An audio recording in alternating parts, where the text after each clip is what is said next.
And we are on. It's recording. I see it right there. What's up, Ahmed? Back to another episode of Change Hey, Yourself, Change the World, episode X. episode X. You, It you might be gotta start counting. it might be Um, 13. I 13. have I have the episodes, but I don't put them out. Because there might be a special, thing to it. You get numerology, so if Maybe. it's 13, it could mean something, this episode. Maybe at the end of the episode we go back and listen to them. We're like, oh my God, what the hell? And like that might be it. Who knows? Who knows what happens at the end of this talk?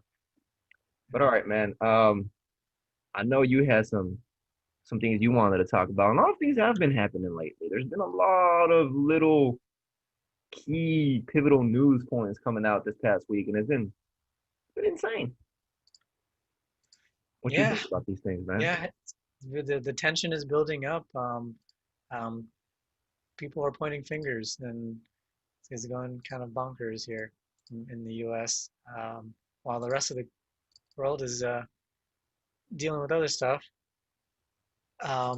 Yeah, what happened this past week? It just seems like we're just spiraling faster and faster. Like the whole Blake um, um, got shot by the police, after he opened that car door, to find the cops, and then people arguing on both sides. The argument, is police can't just be shooting people. They gotta do their job better. Um, but this was a Hulk. He He got tased and he didn't even phase. He didn't even make a sound. He just like walked off. He got tased, ineffective, and then he just like walked off. Are you talking about Jacob? Yeah. Oh, okay. I never saw the tasing video part. I haven't seen one. Like, there's tons of little clips here and there, but I've never seen a full like minute, 2 minute video. Like, there's even the police call. There's even the police Oh call that yeah, was yeah. calling on Listening to the Jacob police. Blake. Like, they called the police on this fool, and this fool just His wife acting a fool. was in the car and called the cops on him, and she hung up in like the first few seconds. So obviously this is just your typical, um, wife making the husband pissed off stuff. Um, Because normally people should stay during the whole. If there's an actual emergency, Right, don't hang up the phone on right. 911. Doesn't make any sense. No, you're supposed to stay on the line. Okay, you're totally supposed to stay on the line. But you're not supposed to just call the police as a threat, people. Especially when you have people who are angry already, and then the police come, and then they get angry against the police, and the police just got there, and they're like, "Why the fuck is this fool angry at me? I ain't even do nothing yet." And so you can't just approach people with an animosity and anger, no matter who they are, because they're gonna come at you with the same shit. It's Yeah. like we're all mirrors, we're all reflecting off each other. You come at me with anger, I'm most likely gonna come at you with anger too. And if I have a gun and I think you're what's it called? I think you're a danger to me. I mean, there's been a lot of unjustified police killings. There has, and there does need to be just what's it called police reform, and we do have to revamp our whole legal system and all this stuff. But they're just people too. People, relax. Yeah, I find it so funny. Like, there's people that are so mad, they just want to totally get rid of the police. When I ask them, like, what would you do if you were the police? And they just call me bootlicker. That's it. That's the end of the argument. Like, I've never gotten an actual response. What would you do after? Like, people don't realize that police are people. They're not. I mean, there are some really stupid things, where like Breonna Taylor, that was just retarded, like, and the other one where I forgot her name, but they kick, starts with a K, Kanisha or something, but they threw a flashbang into through the window in like midnight, like investigating a call. Like, do that, just wait till the next day or something. Is that the one where they fucked up the baby, but where they hurt the Yeah, yeah. baby? Yeah. Yeah, they pretty much killed. They threw the flashbang through the window. It um, it, her blanket caught on fire, and then the police themselves got confused by the flashbang, thinking that it was a gunshot, and they walked in and shot her as she was caught on fire. Yeah, like it's so, Wow. but that's like extremely rare. There was like I was reading a statistic on True. red pillings that I don't know red pilling or it was on Prager, but they were saying that in 2019, only one unarmed black person that was not resisting ever got killed. I mean, there's I think like 11 that were killed that were resisting arrest. Um, but yeah, someone's gonna be thinking, oh, bootlicker. But still, that's 11. You can say even if the ones resisting arrest, these special people who want to make the cops' job super hard and make think that they're beyond the law. Um, 11 is still a pretty small number. You know, there's way too many things where more than 11 people die from. But Yeah, yeah, that's true, but they they're supposed to be protecting and they're hurting. And this is the biggest outcry of them all. When your protectors start hurting you, this is when things don't seem right to you. And I think that's what it is. More than just the numbers, it's the fact that it's the protectors that are doing this. It's the people that we have trusted with our protection that are doing these. And whether we trusted them indirectly or directly, that's irrelevant. yeah, but I haven't seen anything deliberately purposeful killings. Like On the police there's behalf, yeah, like deliberately police don't people don't deliberately kill people. Police have no uh, natural enmity, like anger towards people that they would just kill people. I mean, I don't see much some evidence for police that. are pretty angry people and jump to shit very quickly, and they escalate with almost nothing. Yeah, But it's very rare to find police murdering people just out of cold blood, just out of like fuck you and your shit. Like maybe they were scared and that was just their paranoia and they pulled the trigger on just them being fearful. That's a whole different thing. But just on cold blood, anger and intention, and trying to kill someone, it's very hard to find that on video. Like how do you? It's just yeah. weird because you see a There, policeman shooting somebody, you immediately think they're abusing power. You go towards these things. That's the narrative that we've been shown, bro. Like constantly, again and again, we've been shown that police hitting and beating and like it's on my Instagram. It really is. I do have like follow the police. Like I don't know. There are some people who do follow the police and they're policing the policing, police the police, and that was very big or much bigger last year, I think, than this year. This year, we haven't heard very much about policing the police. how does that work? Zach? They just record their interactions with people, Oh, making sure that they don't take shit to the next level. But at the same time, you can't just record people and start talking shit. Like that doesn't really work. You're not being a what's it called innocent bystander there. Nah, your words may not hurt, but they do annoy and they do um, level up tensions and they do and cause this altercations.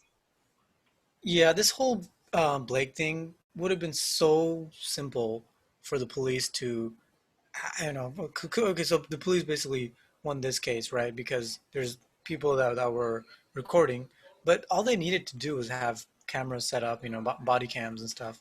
And they didn't. Did this? Kenosha didn't have it because I don't know exactly what the reason was. Um, I don't think it was related to cost, but the department didn't implement it yet. The body cams. But yeah, body cams is like the first thing, and honestly, that's like would take care of 80% of any confusion regarding any arguments regarding any of this, because we got all we got to rely, which is still pretty good. All we got to rely is on these, couple of recordings from other people, which pretty made it pretty evident that he defied the cops and he stepped into illegal territory. Um, and made things way too hard for the cops. Like they had to drag him and he still, just like hulked his arm away and still just rushed into his car. But yeah, that was pretty much. Damn, no, he's a beast. He got shot like 7, 9 times, and he's alive, and he you know the he he's in a wheelchair, but I think he's paralyzed or something. But yeah, he's a beast. Um, I can't imagine how hard it would be to make an argument if the police officer was a woman or something. But Yeah, if a taser didn't work on him, he could have been pulling out a bazooka, and it was, that. Yeah, there's plenty of recording where police just get annihilated by by um, by people that reach into their car. So yeah, Yeah, I've seen those videos where the police just get sprayed upon out of nowhere. Like either things either things went 0 to 100 real quick, or there was an altercation and the police didn't shoot this guy, and all of a sudden the guy is shooting the police. I mean, in their shoes, I mean, I wouldn't be a cop because of the same reason. I don't trust people like that. I don't want to be put in those situations because I don't trust people like that. I don't trust myself either. I don't. that's like the ultimate thing, right? You wouldn't want to be a cop. I wouldn't want to be a cop. Most of the people who are um, hanging on to their life uh, would not want to be a cop, and a lot of the people that are having all this um, compassionate complaints, they would never. A lot of these people would never even stand up for another person that they're seeing get hurt on the street. They wouldn't, much less be a cop, do that every day. You know, it's hard.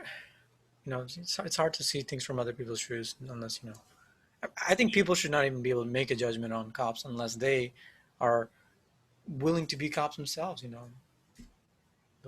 Build the society that they want. Yeah, and that's that's the thing, bro. Like you can tell from these little riots they got going on, they're not protests anymore. They're riots. Let's get this shit right. They're not protesting anything. They are violently looking for shit. Mhm. Once you start acting in a physical way, you're not protesting your ideologies. You're trying to enforce your ideologies. You're trying to push what you think and how you think things should be on other people. Isn't that itself fascist? Forcing other people to accept your opinions because that's how you think and this is what you think reality is. That's fascist in itself, isn't it? Yeah, I mean, there's so much. You can see how people get so riled up. The left gets so riled up if someone from the right is there in these BLM protests, um, and they are encouraged to do this, and it's no one really. People don't really frown on that. That, oh, it's they're standing. That is that is the weirdest thing to me. They're encouraging violence. They're encouraging looting. They're encouraging burning things down to the ground. They're encouraging hurting other people. They're encouraging harassment. They're encouraging all these things that are not civil in any way, shape, or form. What kind of society do these Yeah, people think they're going to create? yeah. If this is how they create their freedom, how are they going to be free with each other? Like Chad is a perfect fucking example of what the fuck happens when these guys actually get the freedom they're talking about, and it turns out that they just live in a shitty place and start killing each other. They yeah, there was like that gang lord and stuff, and there's people hearing shootings every night and stuff. Um, yeah, why are they encouraging this? They have no plan. I don't know why they're encouraging. They have no after plan. They're just screaming about shit. They think that if they just defund the police, things will get better. Yeah. What are you Well, no, I mean, insane? That's not how things work. yeah, no, I think that was a bad choice of words on the part of the movement. That I think a lot of people would now call it refund the police or reform the police. Um, but it's just not. Uh, that's not exactly what they had in mind. Is they want to give police that extra training to improve in how they de-escalate situations. I think that's the ultimate aim, and I'm for a lot of the things that came out of BLM, like the eight that can't wait. Not applying your knee on someone's neck, like just basic things.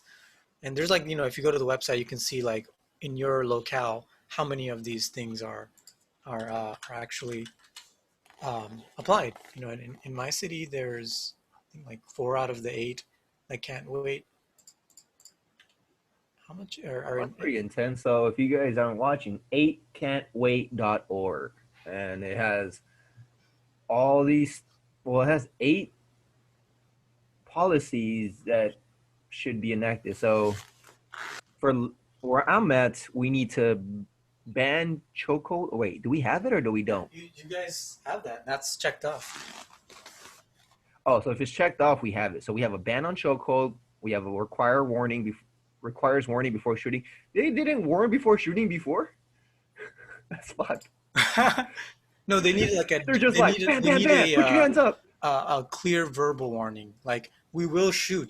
Do not open your Uh, car door. We will shoot. That kind of thing. yeah. I mean that seems normal. Isn't that what? I don't know. That's what I always assume the military does.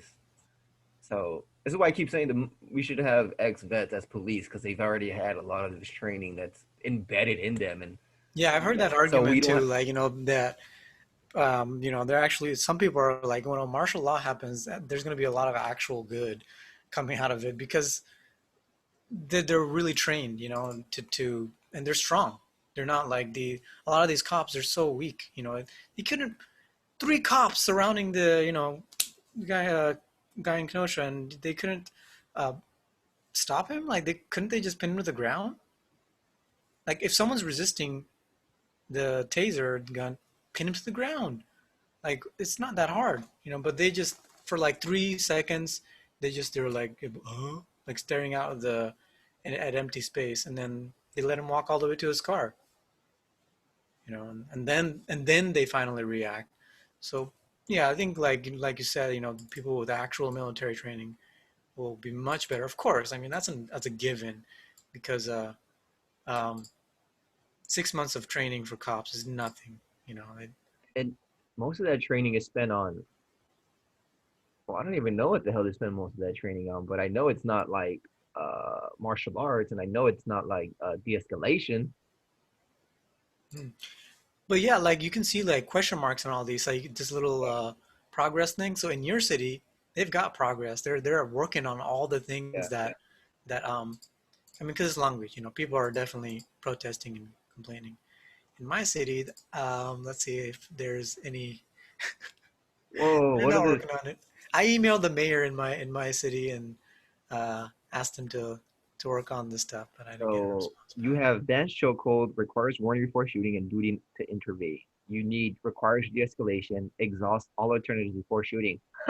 They're like, nah, we're not gonna tase you first and then shoot you. We'll do what we want. Ban shooting at moving vehicles has use of force continuum. What does that mean? Has use of force continuum. Not sure. What is use of force continuum? Establish a force continuum that restricts the most severe types of force to the most extreme situations and creates clear policy restrictions on the use of each police weapon and tactic. Oh, okay, that seems to be like a mirror of the whole de-escalation thing. So this required de-escalation is like always Uh, keep trying to bring things lower and lower, and then the require force continuum is the foundation of that. Like, what is that escalation ladder? Like, so it's defining all that stuff. Like, Interesting. So, okay. I mean, the police does need to be changed. There are a few policies that need to be changed. Bad cops need to go. You shouldn't be able to hire a bad cop. If someone's fucking shot somebody for fucked reasons before, we have no security that he won't do it again.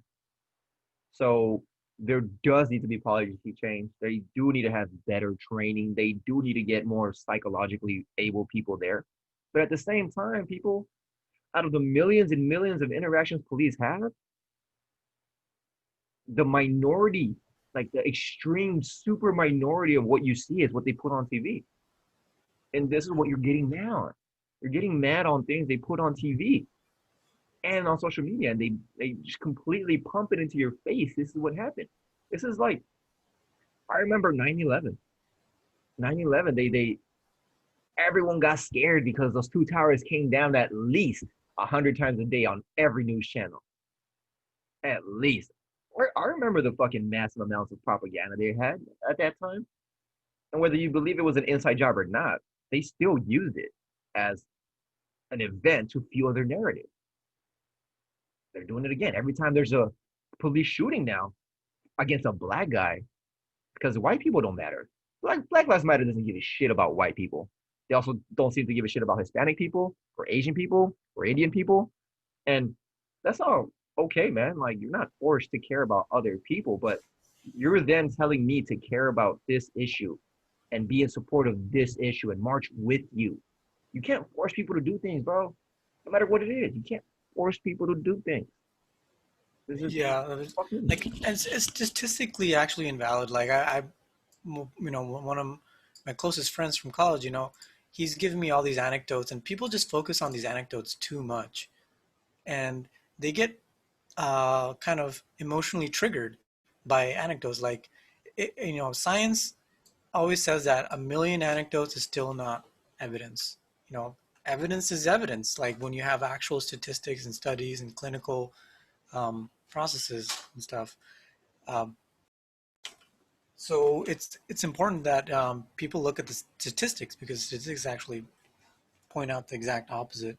That you have to uh, you have to uh, I mean, there's a good um, Instagram where it kind of, it's called red pillings. They talk about all this stuff, like all the different statistics, like the one I just mentioned, where in 2019 only one black person was ever shot. That was in all the U.S. The whole U.S. In the whole year there was only one black person, and that was shot, who wasn't resisting, and Completely innocent that was shot. yeah, completely innocent. They were not resisting, and when I pointed that out to one person, they were like, "Well, not even one person should be shot." Okay, so you're fighting for just this one person, and you've created tens. I think there was $8 billion of damage last month, up to last month. So there's probably like even more now, like tens of billions. And not only that, but you're killing officers, you're killing people um, because of that. So They're using violence to justify, no, wait, they're using violence against violence. yeah, never fight fire I with mean, fire. but It they're doesn't work like that. Like I would totally be uh, for this if I would totally be out on the streets protesting if if everyone was just peaceful and they didn't use such nasty uh, words like "fuck the police." Like what the? that whole vibe is just anger and burn and destruction. And I understand it because I felt like that when 10 years ago, bro. That was me 10 years ago. I wanted to burn the system down. After I watched the Zeitgeist movement, I did want to burn the system down. And I understand the sentiment. But unless you got something to replace it with, you cannot burn this system down. I want to replace capitalism, but you cannot just say stop using money. It doesn't make sense. You need to have a middle ground. You need a place where you need to start testing these policies out and this new lifestyle and this new society before you start blanket everything. Be like, okay, we need to defund, get rid of all the police and all this. I mean, I'm just telling the most blanket general statements. Those are the most dangerous, in my opinion, because everything is based on localities. Maybe some localities do not need police and they can just have sheriffs, local sheriffs. But some localities need police because, well, things are fucked in that area. For whatever reason it is, things are fucked. And you need someone to protect you. You need someone, unless you trying to get strapped yourself and walk around with body armor and handle all the problems by yourself, you need backup. Yeah, that, that the whole. I, we can probably talk about this like forever, like going into all the details, the statistics. But I think like it's pretty obvious. Like if you look at the facts and if you use a little bit of common sense, because what's going to happen now is there's not that backup isn't there. The police aren't going to be there to help you. Just like with Kyle's, the recent things here. You got a 17-year-old who feels so strongly to defend uh, their city. Like the current legal argument. For sure, everyone knows about what happened with Kyle, the 17-year-old shooter, who obviously shot in self-defense, but questionably he went there to. Some people are saying, oh, he went there to uh to cause trouble, but he's trying to defend his town. Like he knows people there. His grandma lives there, right? And I'm not sure his grandma, but his relatives live there, and he's trying to go there. It's like 30 minutes away. He drove there, and a lot of the other riders also live 30 minutes away, and they drove there too. Um, he's trying to defend the Well, area, the businesses that keep people alive there. Oh, according to what I saw from Colin Noir, do you know who Colin Noir is? Colin who? Noir, Oh no, no, Noir. it sounds familiar. Well, he was on Joe Rogan. He's very big on the Second Amendment. You would like him. You would totally fucking like him. Colin Noir. Let's see if that's his actual name. Not Colin Farrell. What is this? No, no, no. It's Colin Farrell, bro.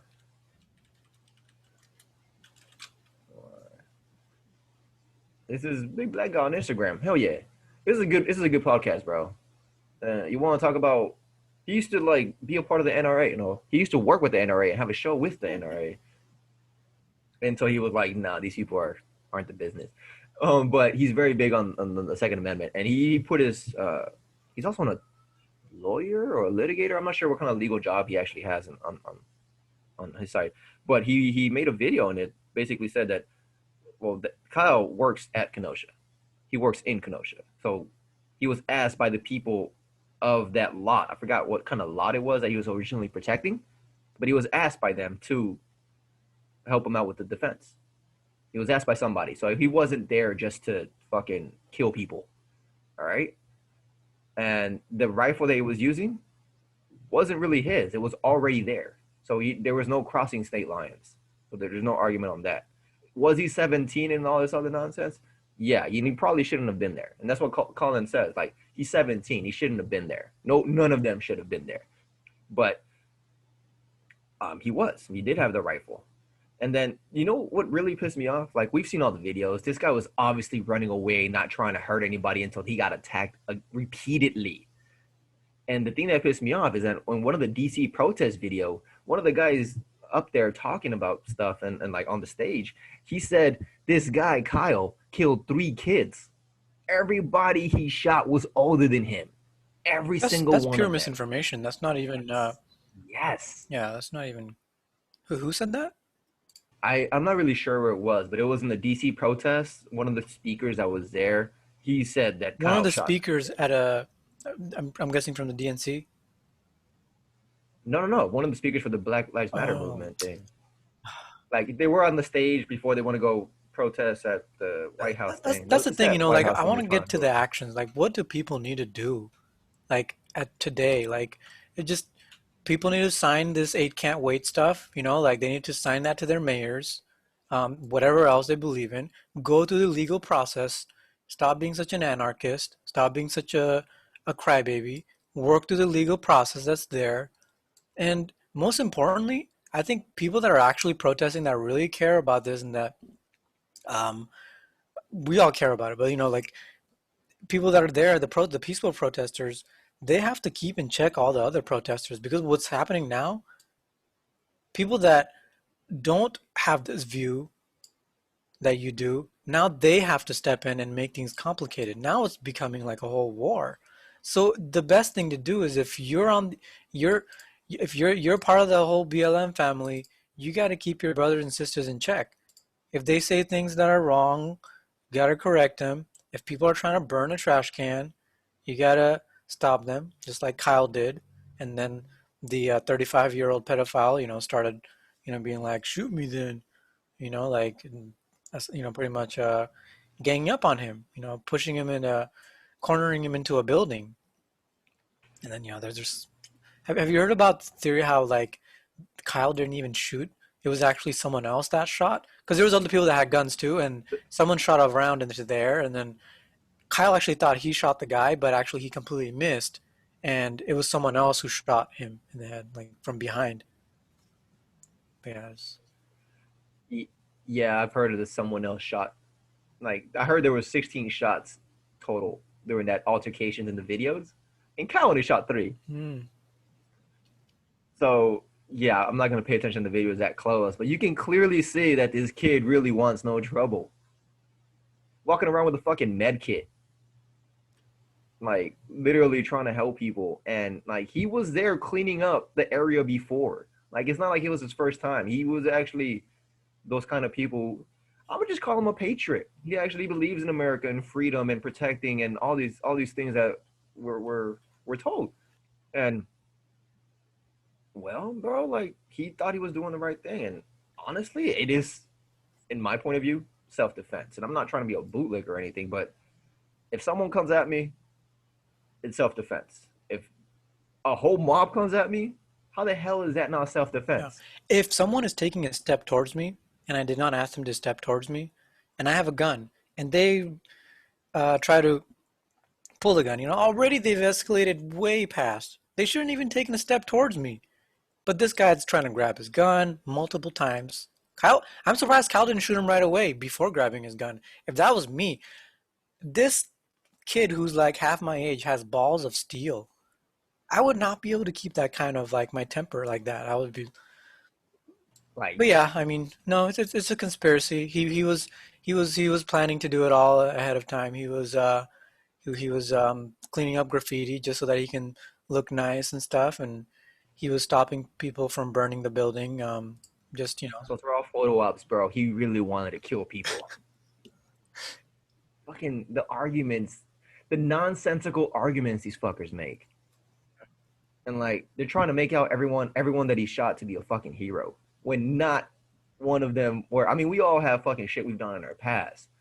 But these motherfuckers were not innocent. They were not. Just for the fact that they were attacking him. I mean, again, you come at somebody with a fucking rifle, that's on you if you get shot. yeah, yeah. So what else? I mean, so I think people need to understand. The people in that are protesting, whatever you're protesting for, whether it's BLM and what I mean for anti-mask or like code whatever. Some of the people that are protesting, I think they're protesting for multiple things too in the U.S. Yeah. People And are just angry. Right now, there's a lot of anger. And I have you get heard it. about how in Germany there's like 2 million people gathering Yes. together? Yeah, we're Insane we're with getting there. At least Europe is hopefully getting there. Um, Germany got woke, bro. Germany was just like, the WHO is a bunch of bullshit. The fuck out of here with your nonsense fucking bullshit were science. those like the exact words? The German, no, well, they weren't exact verbatim. Go Verbatim. fuck yourself with your bullshit sightings. Wait, who's so No, like? Is there a particular person that said this? it was a panel of German Oh, right, scientists. right, yeah, I'm yeah. I not saw really that. That sure. shit was awesome. I, I'm not really sure who they were and how they were, but it was a panel of German scientists, and they were like, nah, fuck all this. Yeah, I think like thousands And of doctors in Germany gathered together and yeah, said that. this is what we need, man. Like the doctors here in the United States are scared punk ass bitches, most of them. They're gonna do Big whatever they pharma, need to man. do to U.S. keep is their like job. the most like conspiratorial, like controlled place ever. Like big pharma just Yeah, controls everything. We got Bill Gates. Big Pharma He's controls from a lot. here too, like Big Pharma controls the news as well. You never see shit about fucking side effects that pharma has on anybody on the news. It's because they pay them. People, they're like, oh, you're saying they bribe them? No, they literally fund them. Go check who the funders are for the major news corporations. You're gonna find pharmaceutical companies, or at least their lobby has a ton of money invested in them. And yeah. you're not gonna talk bad about the people who pay you. Schools get Well, paid an extra, like the school principals, they get paid an extra like I think like 70K yeah. if if a certain amount of people are vaccinated. Oh, Um, I they mean, get like why do you need for, this? Why do you need all these bonuses? You're already getting paid like more twice as much as a doctor. right. Um, the vaccines are paid for. This money isn't going towards actual material or anything. It's a bribe. Yeah, it really is. I don't understand why there's monetary compensation for doctors who complete vaccine schedules. I mean, in your shoes and in my shoes, if I was in those same shoes, I mean, I might accept the bribes. Like a lot of these bribes, like I money definitely looks would. shiny, and that's what's happening. Like individuals, it's like the whole tragedy of the commons. Yeah, But exactly. on a cultural level, you got people that are all oh, it's just me accepting the bribe. No, it's not just you. It's like millions of people just like you. You and 99% of your kind are accepting the bribe, which makes that the normal of your little environment. So it's Yeah. normal for doctors to accept those kinds of bribes. It's normal for doctors to get paid by these pharmaceutical companies. It's normal for doctors to listen to the companies and not their clients or the patients. This is the kind of medical environment we have right here. Doctors here in the United States, I don't think give that much of a shit about you. Some do. Some are genuinely nice people who do really want to help people, and those people deserve everything. All right. But there are some doctors there who are just doing it for money, and those guys are fucking assholes. I don't give a shit how good you are, what ranking you have, and how many fucking degrees you have. You're a fucking dick. And you can be replaced. Machines are going to replace tons of surgeons, bro. Like doctors, x-ray specialists, all these people, they can be replacing machines very fucking easily. So this healthcare system is going to get fucking owned pretty quickly. Yeah, specialist, what do they do? They're kind of replaced by WebMD already. Like, you go to a foot doctor, he's only gonna talk to you about your foot. You go to like doctors are doctors really supposed to just know about One part one of the system? body. It makes no Yeah. sense. It is very How helpful are specialized. they gonna be to your actual healing process? Because a lot of just like everything else in the universe, everything is hitched to everything else. Right. And This you're never gonna cure what a lot of times if you focus on that one thing, you're actually not gonna cure it. You have to actually focus on this other thing, right. which is sending those healing energies to that Right. area. So You how, have to fix. Yeah, go for it, sorry. yeah, so like the doctors now, I don't see how valuable they are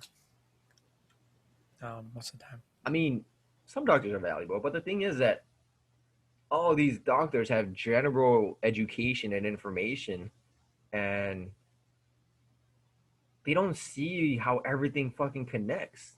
They think a throat problem is just a throat problem. They think, I don't know, and something wrong with my breathing is just something wrong with my breathing. Like, no, you don't see that. They don't like to admit that it's more than just one thing. They don't like to admit that it's a whole system connected and that the whole system is failing. And this is and what's happening to you is just a symptom of the system failing. They don't see that shit. They're not Ayurvedic doctors.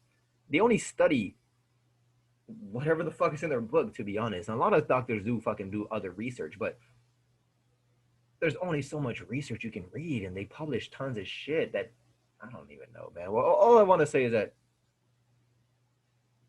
doctors need to be more holistically trained. I don't even know if that's the right word, but train about the entire human body and how everything affects everything else, and that giving somebody a drug doesn't heal them or cure them or for the most part doesn't do that. It just suppresses the symptoms many times, many times. So Hmm. yeah, I don't know. This healthcare system is kind of whack in my opinion. I don't understand why people come here for healthcare if it's the most expensive and overcomplicated and nonsensical. Like, I have other stories where I've been to other parts of the world and had way faster medical treatment in third world countries. Way faster, way cheaper. I didn't really need anything, but I think the most important thing, like you showed me that one video. Okay, so fine, it's Western medicine. It helps sometimes, but yeah, it has some deep, deeply lacking things that a Eastern doctor could tell you. But I think the right, most important thing is the whole. It's unaffordable. It's so it's a ripoff. Like they have that one black book where they have their ripoff prices. yes, They monopolize the prices basically. Like with it's a conspiracy, right? It's a monopoly and a conspiracy. You know. yeah. So for those who don't know what I'm talking about, we're talking about. Oh, you look up Adam ruins everything and look up hospitals. That's basically how you're gonna get to it, and it basically tells you how these hospitals make up prices in order to give discounts to the insurance companies. So they have like $50 for a fucking what's it called, a band-aid, and we'll give you a 60% discount or some shit like that. And that's what they do. They make up numbers to give insurance companies discounts, but then if you don't have insurance, you pay the made up numbers. Like it makes no sense. And one thing Trump is actually trying to do is make it more transparent. Make all these prices way more transparent. This is bullshit. Why don't we know what the why American paying $10,000 a day for respirator, just glad he's not living in a socialist hell like Norway. Yeah, the comments are hilarious. Oh You man. know, and yeah, this actually it got worse with Obamacare. Obamacare was a scam, bro. It was created by insurance companies. Nothing created by insurance companies in order to regulate insurance companies is going to be good. Fucking stupid. Obama was the biggest scam of all. And I fell for it the first time. I can now fall for it the second time. The second time I was just like, I don't care. You suck. Yeah, I realized it was a scam when the prices and stuff. Once it hits your paycheck, once it hits your wallet, then you know it's a scam for sure. Yeah. I mean, yeah. Obama was the biggest scam of all. Hope really turned into hope ain't shit. Like, hope for what? Keep hoping. Keep hoping. There you go. That's what the new slogan should be. Keep hoping. That's great. I love it. Uh, I want to make that shirt now. Keep hoping. With that All same. these, so you got all these international people commenting on this meme. It's just so funny. Like everyone's just astonished. In their country, most of Europe, Norway, like most of the rest of the world, they have what insurance should be. They don't have this crazy. This needs to go away like right now. Like right now, this needs to change. Like this is insane, and I don't know how uh, people can. I don't care if like the doctors, don't even give, they give you poison or something. This is worse than that. This is like people are people can't even pay for healthcare, and at least the people that aren't on Medicare that are under a certain income level. But the rest of us, we have to pay like a lot of money to get anything, and um, that insurance it's coming from federal taxes too, right? I mean, a lot of it is draining from that. Here's the shit, bro. It's getting to the point where insurance companies spend less money sending you to Mexico to a doctor and getting medication there and then getting you a plane ticket back than it will to go to a doctor in your local area. That's insane. When it's cheaper to go to another country, fly to another country, stay in another country, go to the doctor in another country, and fly back, shit's fucked. I don't really get what the hell this whole American healthcare system is. It's garbage. It really is. It's like 20th, 30th in the world, below some third world countries. Like that was a couple years ago too. I'm pretty sure Obamacare made it more expensive and worse. Like there's no benefit to this healthcare system. I'm just getting mad here, but I've seen my family get fucked because of the insane prices and the fear mongering that they get, especially when someone has something like cancer. It's insane. People are naturally afraid of this. They're naturally they get scared when they hear the word cancer, and they're not forced, but they're pressured and they're convinced, I should say, to go do chemotherapy as fast as possible in order to try to save you. Yeah. I mean, And speaking many of cancer, like Black Panther, the right, Chad, he died right. That's insane. suddenly. And I didn't even know he was sick. Right? nobody knew he was sick. Scary. And people were complaining that he got super skinny all of a sudden. They're like, "Oh, bro, what's wrong with you?" Da, da, da, da. And like, we really never know what's up with people. And my uncle got super skinny too. And he used to be big, big, big. And then when he got cancer, he faded out. Literally, you saw him fade out. And Yeah, you they say that saw, 1 out of 3 people get cancer, and then one I out of mean, 3 people die from heart disease, and then that's that. insane. So either your heart goes or your body just naturally starts your become zombie. Cancer to me is a zombie. Naturally, I don't know about naturally, because did cancer really exist? Like as much back. Pretty sure cancers did exist, but they weren't to the level that we have them right now. You know, and it's gonna increase a lot It more is. because cancer is directly related to oxygen. And what are we doing to people with forced mass policies that are scientifically proven to not work But then at people bring up other combating scientific virus? studies that say they do work. Yeah, those scientific studies that show that they do work, the people are talking about the moisture, like transferring moisture from person to person. Mm, But you gotta, put all the good stuff on one side of the table and all the bad stuff in the other side of the table, and think about it. You're increasing your rate for cancer, you're increasing your rate for more respiratory infections by breathing in your own moisture-ridden bacteria, um, and there's all sorts of other disadvantages too, like damage too, like the whole not communicating with other people, creating a barrier between people, kind of that causes more stress. Less oxytocin to be released within your body, and that has for a sure. cascade of effects on just biology, but also sociology too. Yeah, when it comes to social aspects, there's a lot of micro expressions that we're not able to see anymore. It's very hard for me to know you're angry if you're covering your face. We can't help each other anymore. We're just we're they're trying to make people more disconnected and stuff. Yeah, They're causing that division, bro. Like, literally all this is just, yeah, I don't believe in the mask thing because, first of all, the CDC just updated their fucking numbers. Did you see that one? The CDC updated their COVID numbers, and you're like, they're even less than the last time they updated their COVID numbers, and you're like, the scam is finally apparent, and no one's fucking paying attention. yeah, it was like only 6,000 people actually died I think it was, from well, the COVID. number I saw was Everyone nine else had 2 to 3 uh, um, complications that they would have died anyway from. comorbidities as well, and they were extreme. A lot of them were extremely old, so a lot of them were on the way out. Let's just, I'll put that in a nice way. Yeah, they were on the way out. Um, Yeah, that's a nice way. Death doesn't have to be perceived as so bad. I think right. that's actually might be a one of the root delusions that people have. And Alan Watts talks about this, like that death is a bad thing. Yeah, Because we perceive death as a bad thing, they're able to, and we fear death, yeah, and we fear all that.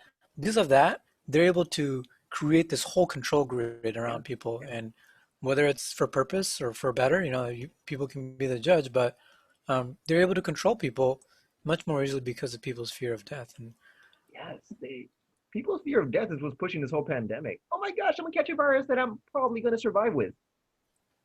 But oh my gosh, all these cases on the news. Oh no, all they keep fucking talking about is cases and cases and cases and cases, and they're like, doesn't fucking matter.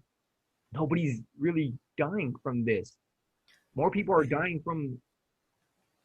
Well, I'm pretty sure. No, I can't say this, but maybe the riots killed more people than COVID one of these days. Could be. I haven't fact checked all the numbers, but slight possibility. But beside all that, I mean, yeah, this whole system is kind of rigged. But the fear of death is insane in this country. The fear of uh, death is prevalent mostly because we've been taught that death is final. There's nothing else. There's either the afterlife or nothing. And you're like, those are very final steps. So I can understand why people get afraid of not being able to play this game anymore. This game is fun. This game is amazing, and I love this game, the game of life. But when you live in fear, you're not gonna really live anymore. All you're gonna do is survive, and that's not the life I want. I don't want to survive. I want to live, and I don't. That's kind of weird to say this, but I want to live to be really fucking old, like 100 plus kind of thing. But there's always a very big chance that some other shit might happen, and then and at times it's actually comforting knowing that everything is impermanent. So in times where I've been completely fucking down, I've realized that none of this matters. None of this will stay. Everything will fade away. And that level of nihilism, I'm not even sure we call it nihilism, but that was just truth. I saw what eternity looks like, and it's mostly in the death realm. And it calms me down now. Every time I start tripping about some bullshit things I have in my head, I think about, oh, all this shit's a game. Everything here is an amazing illusion. Why am I tripping? And that instantly helps me feel better. I don't know about you guys. And It's kind of weird. Gary Vee has the same idea where he thinks about his family dying. He's like, what if my family died? And that thought brings him back to extreme amounts of like gratitude and love. And that's what Gary Vee does. When he starts tripping out, he just becomes fucking practical and says, my family could die tomorrow. Like everyone I know could be gone tomorrow. And you go to extremes like that to put a perspective on you. And yeah, people's fear of death, people need to take massive amounts of psychedelics. That's what they should do. How do we get rid of this fear of death people have? I mean, it was in a Midnight Gospel. Have you seen that show? I recommended it already. Midnight Gospel. No, I haven't. The Midnight Gospel is a show by Duncan Trussell, one of Joe Rogan's comedian friends, and it's genius, bro. I recommend you watch it. Episode 5 is amazing. But one of them actually talked about the fear of death and how this country got shifted into fearing death. And it was mostly during the Civil War. Um, wow, what is that called when they preserve the bodies? Cryogenics, No, no, no, no, not that way. Not freezing them, but like through chemicals and stuff, they pump it into their bodies. And or they put like all those candle wax and stuff. yeah, yeah, what I don't know what that actual embalming fluid. There you go. Embalming, right? Yeah. Yeah. So that shit came out in the Civil War, the American Civil War, the U.S. Civil War, and the reason they did that is so that they can ship the bodies to the families. And after that, after the Civil War, these embalmers wanted to keep making money.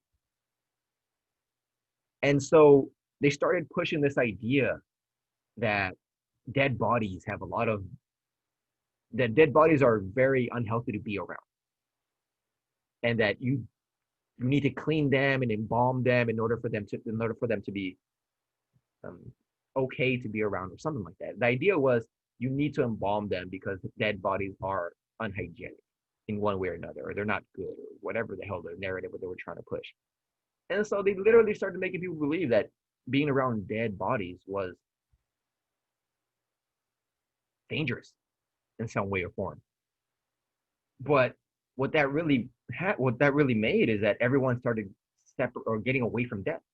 They started not being there when the person dies, and they stop being there when the person with the body itself.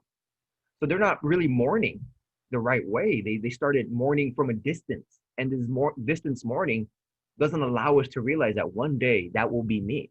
One day I will go through the same thing.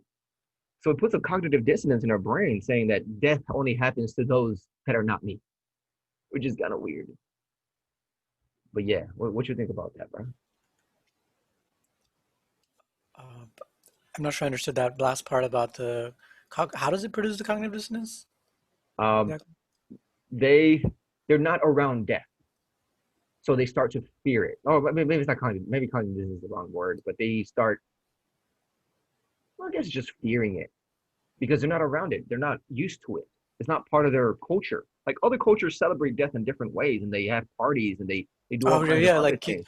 like the Dia de los Muertos. The That's one Mexican people celebration. have a great um, you know uh, attitude about death. I think I mean, With Dia de los Muertos, they actually celebrate the dead. They yeah, that I think. actually is one of the good things. I don't know how much is celebrated now, especially in the States. It's not really that big. In Mexico, there might be some smaller towns that still walk to the graves and they leave flowers, um, leading back to their houses and stuff like that. And that's a pretty good sentiment. I love all that. And we should have more. We should be more okay with death. Yeah, I think the most important thing about death is like you're not the body. Mm, And in India and Hinduism, they especially, they burn the bodies. They burn the bodies, and they that's a pretty conclusive way of telling you that you're not the over. body. You're gonna be Yeah, something else. exactly. But all the other cultures, my culture included, we bought like we spent $10,000, $12,000 on getting this little piece of land where my dad is buried, and You know, there's like a long process and sort of, stuff around it. Um, actually, there's a little bit of truth, truth, good ideas in some of the other cultures too. Hmm. Like in Islam, they say that you should bury the person as soon as possible in order to reduce their attachment to people and reduce people's attachment to them, you Right. know, preventing them from proceeding onwards. Yeah. Uh, It's morning. It concludes. It finalizes the morning. yeah, like a lot of the spirits, like if you um, uh, listen to anything where people that can see these spirits, they talk about how um, the spirits don't transmigrate when there's people that are really sad and mourning because they want the Stay person to be there. happy, and only when they're happy and content then they finally go. So you can Move actually on. do a lot of harm by latching onto the person, and This is why Indians burn the bodies 4 hours after they're dead, or at least 4 hours after they're dead. yeah, like the but what can people like that are living how can they arrange their thoughts to get away from this brainwashing of the fear of death, and especially the natural fear. Of course, there's a definitely natural fear. Right. We want to survive and all that, Right. but I think it's just there's Get over it. huh? How to get over it was your question? Yeah, like how to not fear death. Like of course live your life and live it. Death is a great teacher. It is. Death is telling. Death is necessary. Yeah, death is giving us an opportunity to live, actually, to Right. live to our best potential. Right. When But now, yeah, go for it. Sorry. even if you don't, even if you like, waste your life, and a lot of people have regrets. Oh, I should have had more sex. Oh, I should have talked to that person. Oh, I should have apologized to this person. There's like a list of 10 different things that people regret the most. Right. Look at that stuff and then like make your actions according to that, and make sure to um, think about your death every day. Like every day, think Yeah. about, realize that you're gonna die, if not every hour, Yeah. and Every fucking second of the day. If you keep your mortality in the forefront of your mind, you will never underappreciate anything. You will overappreciate everything most likely. You'll be like, oh my gosh, this water is the most amazing water ever. yeah, you'll be more easily be able to just um, concentrate and Right. be present and Right. not just be in this whole lazy mindset. So you have a lot to be grateful for actually with You do. death, because if we didn't have death, just imagine how lazy you'd be.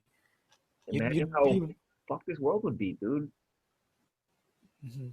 We Oh would yeah, definitely. we would still have all the killers and the rapists and the murderers and the dictators and the psychopaths and the sociopaths and everyone who had fucked ideologies 1,000 years. We would still have these people.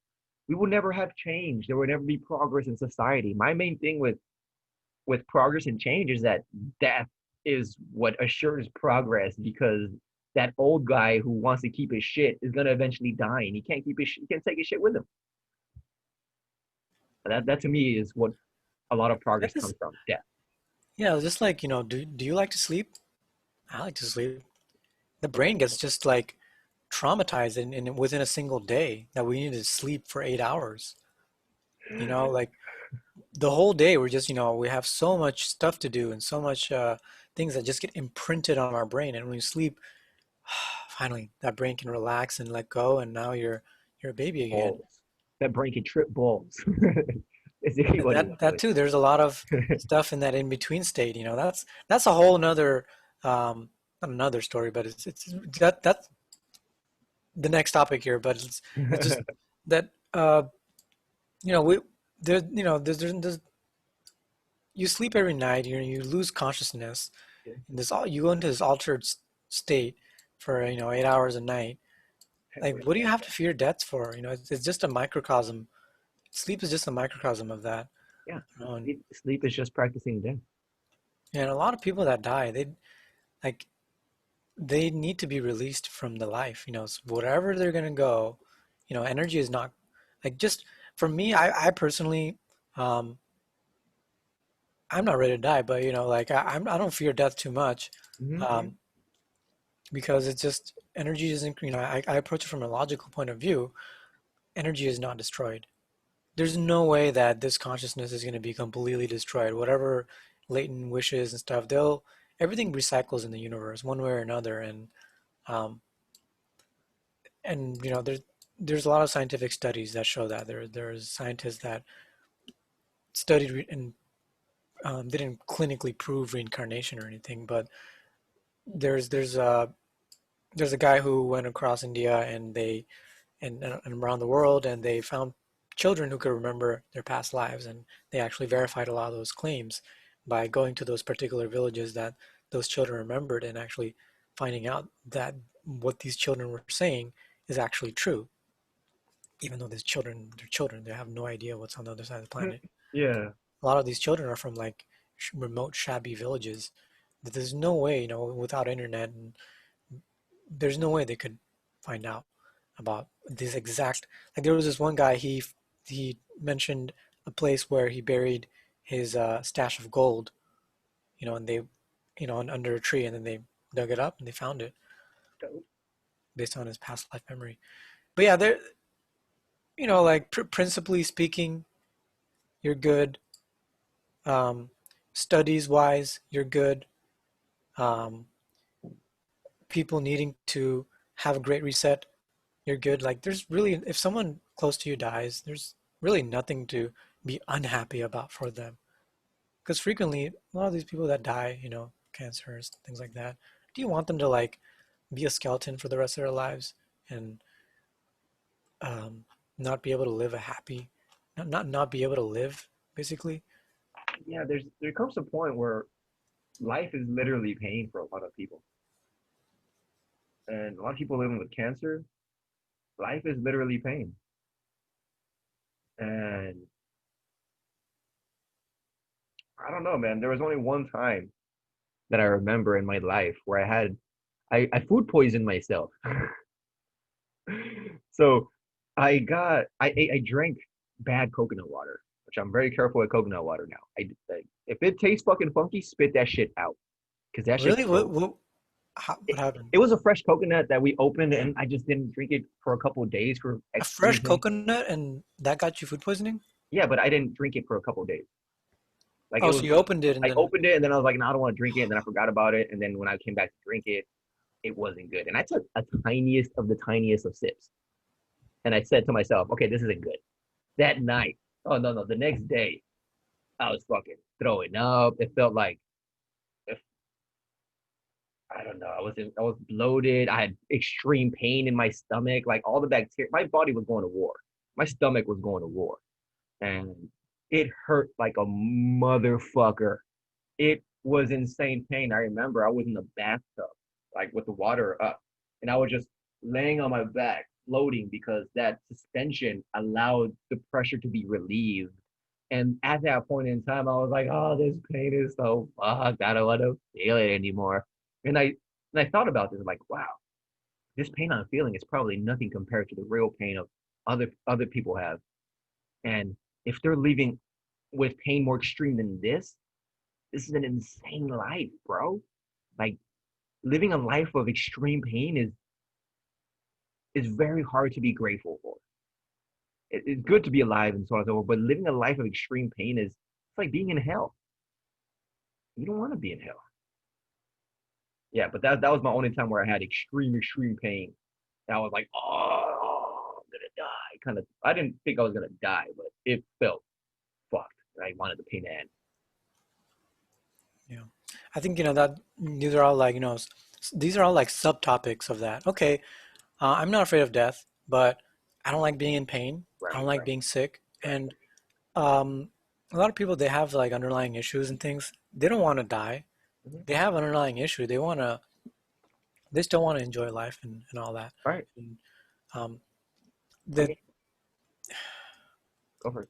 you know, I don't know where I was going with this, but how to manage each of these little subtopics, basically. How I think it's life not one life is a topic. chancy thing, like you can't Right. like perfect make everything perfect, nice and perfect. Like this is the first thing that the Buddhas talked about, that life is literally suffering.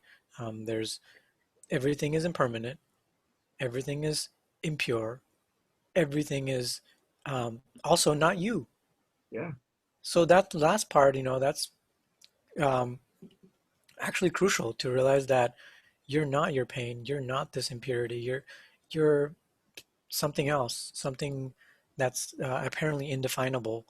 Um, tainted. you're not a literal soul, but you're also not that. You're also not So you're not a consciousness, you're not a soul, but you're also not that too. That's what. Not, but not either. Yeah, like he just left it as undefinable. He just said, you got to find out yourself. Just try this stuff out. Try Yeah, focusing on reality to the point that you know, you go into these super high states, and then and then try to look at it, and then you'll find out what I'm talking about. That's pretty much what the Buddha talked about, and you'll become liberated from all this death stuff that you're obsessed about. You right, become liberated from all that. right. So, to your question, how do we get rid of this fear of death? There's two answers I have to that one. One, well, you can be like a Buddha. You can go the Buddhist Hindu way of meditation, yoga, learning, going inside and really exploring the realms of reality. Or you can be forced to have these epiphanies through psychedelics. And DMT is literally what destroyed my fear of death because I've had no body. I've had no mouth, no eyes, but I was still able to see, no hands, but I was still able to feel. It was weird. So I've had an out of body egoless moment, and it wasn't pain or pleasure for that matter. The things I felt were just emotions, terror, happiness, ecstasy, bliss, fear. These are the things I was feeling. There was no physical, but I still had these feelings and this vibration and these things. So people can either meditate their way and lose their fear of death, lose their fear of, lose their anger, lose their hatred, lose all the nonsense that isn't really you. It's just things that have piled upon you and your environment has created you to be like this, basically. Again, some people have funny wiring, funny genetics, and just kind of pushes them towards that. But for the most part, everything's environmental. Most things are environmental. Mhm. Yeah, I think. What do you think about the whole? What is the modern view though? Like people are becoming more and more atheist. That's why I try to, give it like a more logical thing. The law of thermodynamics, and these, uh, scientifically valid um, processes of proving that there's something that does happen that between this life and the next that I, I don't you think know you convince them with that. The only way you convince people is if they experience it themselves. Like, yeah, but the only, even then, like if someone who's like a super science person, they'll just say, oh, those are just delusions, those are just visuals that you got. I mean, that's on him. If that's how he wants to interpret things, like, I'm not gonna waste my time trying to save people's soul. I don't give a shit. Like, what you do is what you do, and as long as you don't affect anybody else and hurt anybody else, then I like doesn't fucking really matter to me. So if you don't believe in anything, it doesn't matter. It's still gonna happen after you die. If you've taken a heroic dose of DMT and still don't believe in in other realms, you have a blindfold on so fucking tight, your soul can't see. That's so weird. How have you been so? I think it just goes. I don't think they're atheists. Maybe some are atheists, but a lot of them I think are just so against religion. Yeah, well, some people are against drugs, some people are against drugs, religion, and um, anecdotal evidence. So How are you against all those things? there's people like that, they're total empiricists, that only believe, what's staring at them in the face. But yeah, for me, it's just, the basic principle, like without any sort of Buddhist experiment or any sort of mind op- you know uh, mind opening drug. Like, it could be mushrooms. It could be like a lot of drugs that just stimulate those release those basic things that are released every night you sleep, anyways. Yeah. You know, and but in a high enough dose so that actually a lot of people don't know this, but like when you die, your brain apparently releases a ton of that DMT. LSD thing. DMT. DMT, all right. But it's like a LSD and DMT, they're basically the same kind of thing. I Um, yeah, I can see how that works. I yeah, can so see you, why your brain would release so much DMT and just rockets you to the next fucking reality. oh yeah, yeah. That's what Um, happened to me. I took DMT and I was rocketed out of this reality. I can see how it rockets you into another one. I really don't know how I came back. I really don't know. But I really don't. It's fucking weird. Like I was a consciousness floating in ethereal space that seemed to shift and warp and as I sort of gained consciousness. And then all of a sudden I'm like, no, I am Rico. I have parents. I have this. I have that. I want to do this. I want like my ego started coming back. oh yeah, And those are interesting moments. Were yeah, you in that moment? Did you ever, when I had that kind of experience one time when I was doing a hero dose of mushrooms, yeah. I had that moment where I didn't recognize people on my phone. I was like, who are these people? That's I insane. had this Right. I had this estrangement from my personal reality, and You were just tapping into a different one, and that one was you didn't have those people in this other new reality. I don't know if I was tapping into it. I was just detached from this personal reality. Yeah, I was more attuned to that higher reality. interesting. That's pretty cool. I But wasn't so fixated on this temporary form that I was inhabiting. And no, I think our experience is a little bit different. For me, that remembrance, I think it was always there. I just wasn't connected to it at that time. Like I was connected to my body physically, but those chemicals and the things that were there, they weren't allowing me to connect to this body physically for 10 or so minutes. Um, but when I started remembering all these things, it gave my consciousness a direction. When the karma started piling up and I felt it get heavier, I felt my consciousness literally get heavier as I started remembering who I was and what I've done and what I want to do. So as my ego started coming back, I felt myself get heavier. And that's not bad. You need a density to be in this reality, in this existence. So I felt my density start shifting into this existence. Now, did I come back to the reality that I left? I have no fucking clue. This is one thing about DMT. Like I'm at 4312199, and it brings me back at 4312998, or it maybe just me up to 4392 or 43930000. I don't know where I was and where I ended up, and if it's the same one. Because again, I came back and the sky was dark. I was like, all right, the sky's a different fucking color now. This is crazy. And it was because it was an evening and the sun just went down.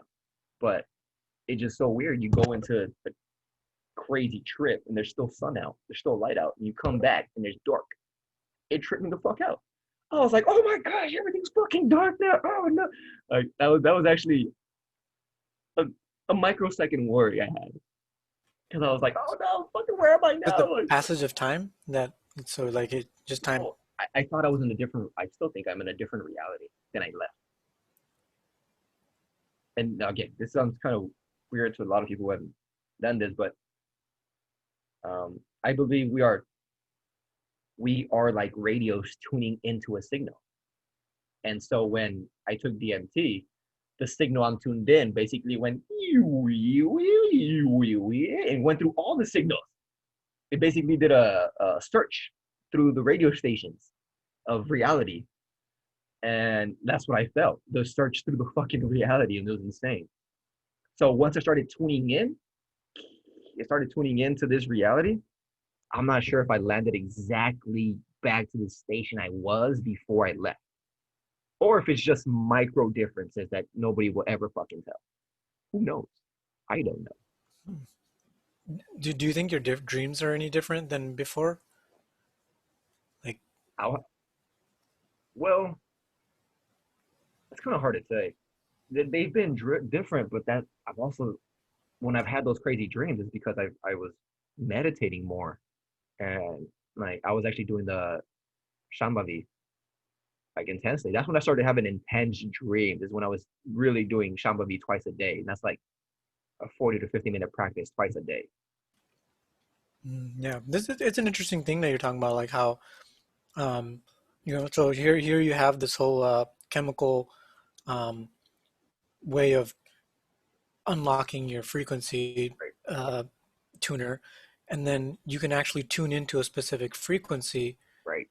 and now you're tuned into that frequency no matter what kind of chemicals you got running through you and whatever wherever you're at, your default state is in this different Yeah, frequency. well, it's And not whatever chemical is running through you. It's the frequency determines the chemicals that are running through you. So the but frequency it's like it's determines. also reverse causation too, like the chemicals that you had, you Yeah, can use that yeah, to enter into a state where you can tune into a new frequency, right, and now it's just like right. bidirectionally caused. Yeah, totally. The frequency can cause the chemicals, and the chemicals can cause the frequency. I mean, both options are completely there. But the thing is, most people aren't aware enough to control the chemicals in order to actually create a frequency. Most people just live on the frequency and the chemicals that are created from it. But what's interesting is, though, is that there is such a thing that these two things are different. I was thinking of it the other way around, where it's Oh, these things are the same thing, and yeah, well, yeah, but it's actually you you're actually in a different frequency. Like in Buddhism too, like there's a and all the spiritual things, like there's times where, and also like, if you've seen any of the New Age stuff of like channelers and stuff, there's always this thing where um you don't see the particular deity or angel or whatever until you tune in, until the person, they tune into the specific frequency, and now they can see them. Like, yeah, oh, you weren't truly believing in me, um, but now that your belief is true, now you can see me, and that kind of thing. yeah. So I mean, if you start hearing voices, that's kind of that's some weird shit. But if you have a body to put that with, you might be schizophrenic, but at least you're not completely just yeah, I listening think to their that's what a lot voices. of schizophrenia and a lot of these things are. Is just people are just tuned into these frequencies that they can't handle. Yeah, That doesn't make sense to anyone. the shamans of old, I'm pretty sure were the schizophrenics of today. Like I, yeah, they I don't know how the hell they found Shamans of the it. past are locked up in psych wards now. Yeah, like a lot of people on psych wards could be amazing fucking shamans, in my opinion. A lot of them can't. I don't know what the hell's wrong with them. They different chemical imbalances, so on and so forth. But a lot of people, I believe, are the non-violent ones, the ones that just see things. Fuck, dude. In the future, they're gonna be like, oh yeah, of course they're there. But right now, we treat science as a fucking religion. And if a machine doesn't fucking tell you it's true, if a machine with a Western medicine science guy isn't telling you it's true, then it's not regarded as true. Yeah, I mean, this is the not believing in wearing masks is literally considered a psychological disorder now. It's fucking stupid. They're On the trying to. DSM thing, it's like literally saying that. Even though there's clinical evidence against mask wearing, they're just going to ignore the other clinical evidence because your science is wrong, my science is right. Even though they're both science, they're both Yeah, produced using the scientific method. right, You right. know, And I don't, I don't know. They've just lied to us for me to believe anything they say now. They've lied too much. They they call bullshit way too much. yeah, it's really bad. It's like, the boy cried wolf kind of thing. You This know. bitch cries wolf every fucking second, but they don't actually ever cry wolf for real shit. Yeah, like Which there's is fucked. way the whole pedophilia and child kidnapping things. That's a way scarier and worse problem, and revealing this massive layer of corruption, and then 99 point something percent survivable thing that Mhm. that's maybe not even, that's probably even lower numbers because a lot of these are, 80% of these are not even real. Well, yeah, regardless of all that, like if they're telling you to focus on it, there's probably some shady underlining shit. Yeah, I mean, these mainstream, especially if it's from mainstream media, Yeah. it's just always got a freaking narrative to it. It's part of the whole. I mean, they're all controlled by Z.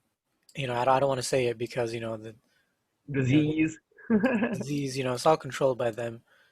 Um, so, and that they're the ones who inject all sorts of.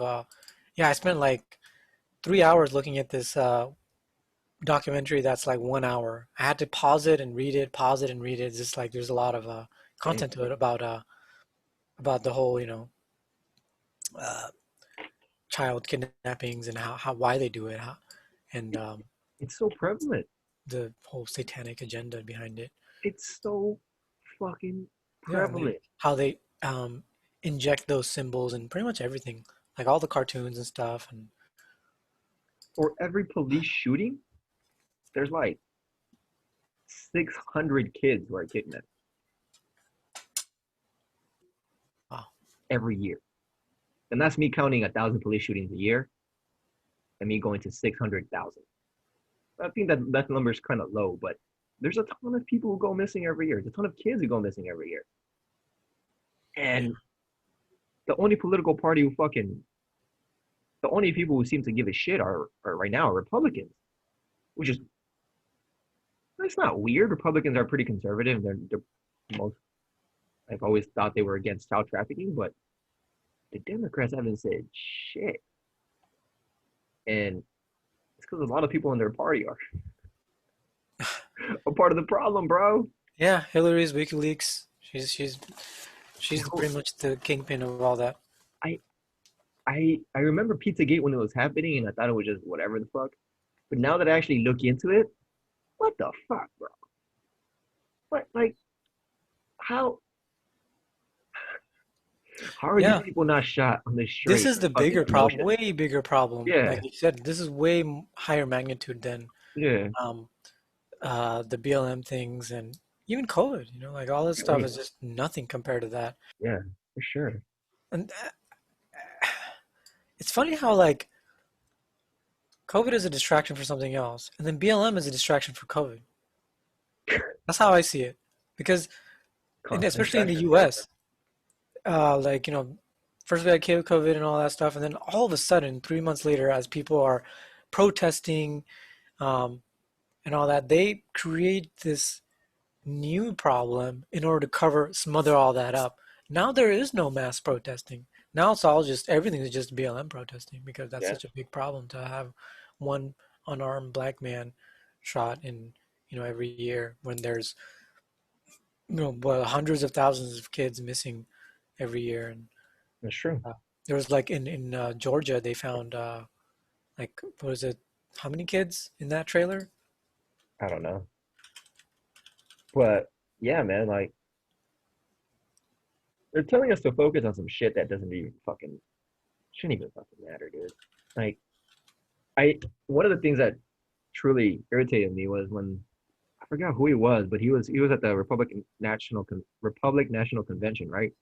And they started fucking harassing everybody that came out. They started harassing Rand Paul.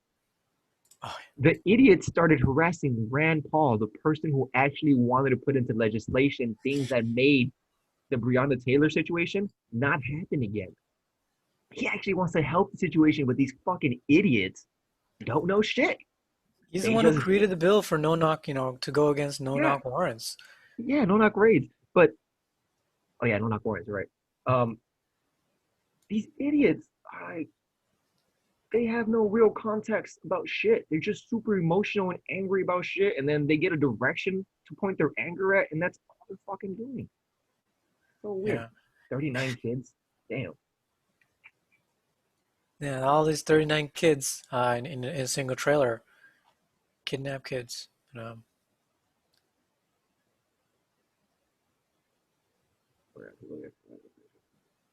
Operation Oppenheimer and risk of limitation in the safe location 13 of the rest. Oh, they Nice. arrested a few people too, so Right. that's good. But yeah, Trump has been doing way more on this front than Obama. If you compare Obama's uh, record on that, and child trafficking has existed. It's Obama, sorry, Obama ordered $65,000 worth of hot dogs for a New Year's Eve part for one of the parties, and it's like at one point in time. What the fuck is $65,000 of hot dogs mean? I don't know. You'll have to read Hillary Clinton's email to see the code words there. Um, but yeah, So the little weird. wiener. Then that's exactly what it means. They want the little wieners. That's so weird, bro. Oh my God, dude, it's so disgusting. Just There's what the fuck? Like, oh my man, god, no, but it's not just it's horrifying. It's not disgusting. It's horrifying. it's not It's even horrifying that it's fiction. real and it's proven to be real. Forget Pizzagate. Just look at the news stories. Look at the WikiLeaks of Hillary Clinton, and it's real. There's no way to deny it. You don't need statistics. You don't need any of that. It's just it's It the would this it child would pedophilia rings. It's real, and politicians are behind it. right. It would be called common sense if we were allowed to have common sense, but we're not. We're only allowed to have the narrative that they're pushing on us, which is bullshit. Fuck that. Yeah. I'm I'm kind of suspicious of Trump too. Like I wonder if he's Yeah, controlled opposition because yeah. he doesn't talk enough about this. But I don't know. This is just like a small concern, but he's doing Yeah. stuff. I'm just wondering if he's doing this in order to give us a piece of candy bar while they still do a whole bunch of stuff in the background. That's what I'm saying. Like, are these Democrats really such shitheads, or is everything part of the fucking agenda? Is making the Democrats such a fucking big ass enemy part of the plan in order for Yeah, because everyone to he go to Trump in order for some shit to happen in the future? Who knows? yeah, because Hillary should be in jail. Like um, I'll show they Bill Clinton for that fucking matter, but I that's a mean, whole because debate. if Trump was really, really on people's sides, they should be in jail. And that's what people Well, are saying. That's what some of the Q movement is saying. Oh, they're all going to be in jail soon. They're all gonna, here's the they're problem gonna though. apparently um, take over all the news channels and then mass arrest. There's going to be mass arrests. But That would be dope. when is that happening? That Like would be insane. they said they're going to be like some sort of surprise before the election. Like Blah if blah. police just straight up walk into a live studio and started arresting anchors, gangster. That's some gangster shit. That's some pretty good shit. But um, yeah, no, like But yeah, this is one thing. I mean, I will take bribes for a lot of things, honestly. Like I mean, this vaccination stuff, I might bend a little on there because there's uh, iffy stuff there. But child kidnappings and pedophilia, you can't give me $1 billion to do that to kids. Like, and most people are like that too. Most people would not take most people bribes. want to So do it. Here's the shit though, like it's gone beyond sex though. They're literally tormenting and extracting their emotional essence from their mutilation and live fucking killings and they shit. drink their blood. They make there's like this actually Satanism. This was the documentary that I was watching yesterday that I was talking about, but They put there, foreskins on their face. um, That's a but real thing. the satanic churches are legal as of 50 years ago. Satanic churches should not be existent. Satanic churches have the belief system within their belief system of torturing children and things like that. Um, What? there's something called the Satanic Temple, and there's called something called the Church of Satan. So it's actually the two are actually slightly different. You don't believe in Satan? No, it's just the Satanism is where they pretty much have uh, They can do whatever the fuck they want.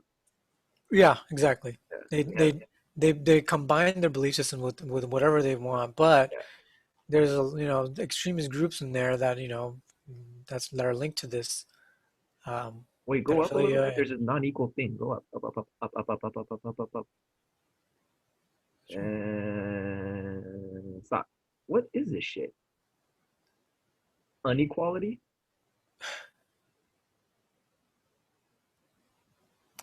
Church of Satan began marketing an anti-equality polo shirt in March 2015, just 3 months before the Supreme Court legalized gay marriage. Anti-equality polo shirt. That's weird. But okay. I mean, acknowledge the power Yeah, of advocacy.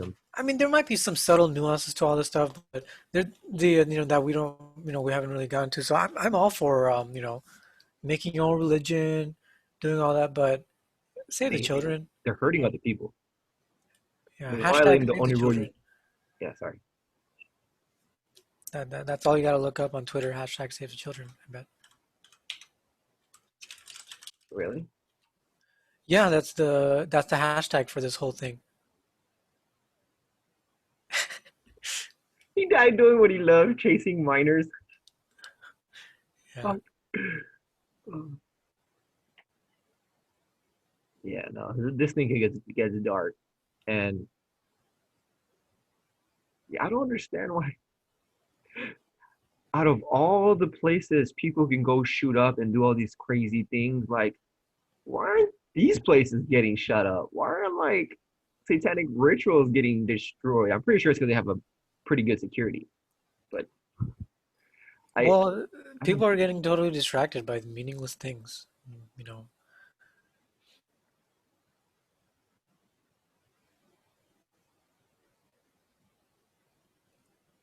what is this? So save the children thing is an obvious distraction. What about the ones in cages? Yeah, exactly what I'm saying here. yeah. The caging of thousands of children in separation from their families along the southern border is immoral and inhumane. Like the pandemic, I this should worsen the problem. I can see both fucking arguments in this case. I can see both sides. I can see why I can now see why they're stopped and got separated. A lot of these kids weren't with their parents. Yeah, and sometimes these kids were like, trafficked to the, Exactly. How do you know who's who? How do you know what the intentions are of people? yeah, like the like drug cartel members, they'll actually buy a child in Mexico or wherever, and then in order to cross the border, they'll pretend that that child is theirs, and then for the rest of their life, they're going to pretty much have that child in the U.S. as their supposed child. Um, but yeah, how is finding 39 missing children in a double wide trailer in Georgia not the biggest news story? Because you can't perpetuate hate by finding missing children unless you're gonna hate pedophiles. Well, I think people are starting to wake up. People, people are starting to know about this whole pedophilia and Well, politicians. at the same time, I these think they pedophiles are. are starting to come out in the fucking like in light. They're starting to become an actual movement. Yeah, Uh, pedophilia is now part minor of. attracted person. It's great rebranding. Nobody knows what the fuck Naps is. Just because you wanna uh, um, fuck children, doesn't mean you can say that out loud. Doesn't mean you should even be voicing that thought. Doesn't mean you deserve sympathy for it. Keep that Yeah, stuff to yourself. Just again, it's the same thing with a lot of really cruel and vicious thoughts that people might have, um, because disorders, whatever. It's okay, fine, it's a disorder, but doesn't mean that we can have sympathy or we yeah, should have sympathy no. towards these people. A, Um, a disorder is not an excuse. It shouldn't be a valid excuse to be like, okay, you can do whatever you want. No, yeah, you can talk about it. You we can get the post pictures trouble. on Twitter about it. Like they actually allow posts on Twitter that are related to that. People voicing their opinions about their pedophilia. Yeah, They're and not gonna. It's part of community guidelines now. You can talk about that stuff if you want. It's okay, but you can't talk about how you think masks are causing more harm than good. this censorship is insane, dude. This level of censorship in these fucking political correct bullshit companies need to get owned. They need to defund the political correctness campaign. Everybody who's being politically correct can go fuck themselves because you're just playing into a narrative of step in line or shut the fuck up. And that's nonsense. That goes against everything, or everything this country stands for, and everything that most people stand for. Like America loves freedom. Americans love freedom. Even if we don't have any money, even if we don't have that much freedom, we still love it. We still love the idea of it. So freedom of speech, okay, you can say whatever the fuck you want. But if you get punched in the face by someone who doesn't agree with you, freedom of speech does not equal freedom of consequences. Freedom from consequences. This is what I keep repeating. Just because you're okay with voicing your kind of speech doesn't mean we have to be okay with it too. It doesn't mean I have to accept it. I don't know. So freedom of speech. Yeah, I think if you're gonna allow pedophiles to express those things, though, there should be that's like that absolute extreme, you know.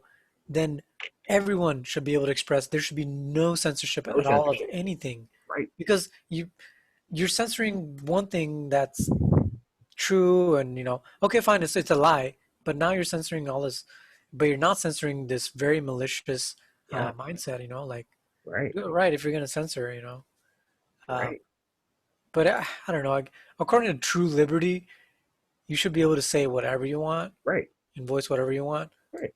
and people can just tune them out. They can. But or they can just watch them. They can keep an eye on them. Actually, so that's why free speech is fine. But Yeah, actions have consequences. right, But speech does not have consequences. right.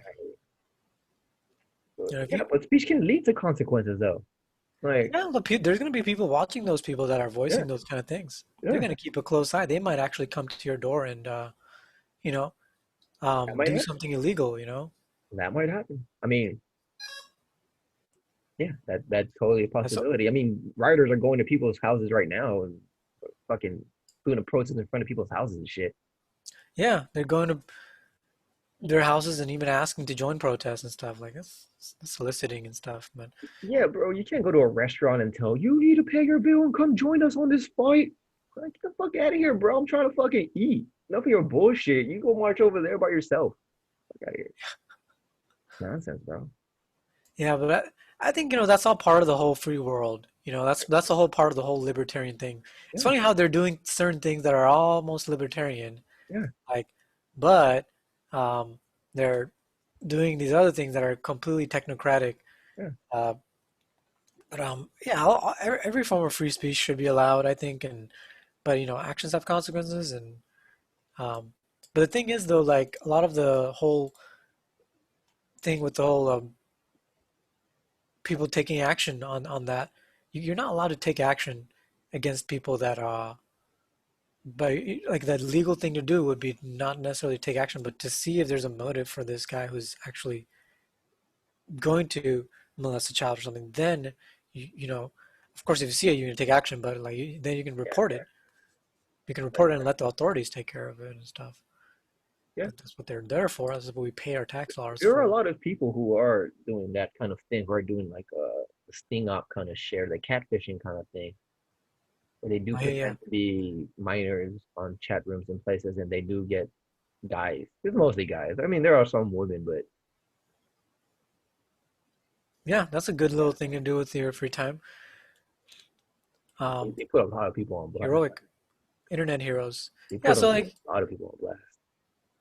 I don't think that I don't think this is gonna this pedophilia thing is gonna this might be their weakness. This might be the whole trump card thing that knocks them down.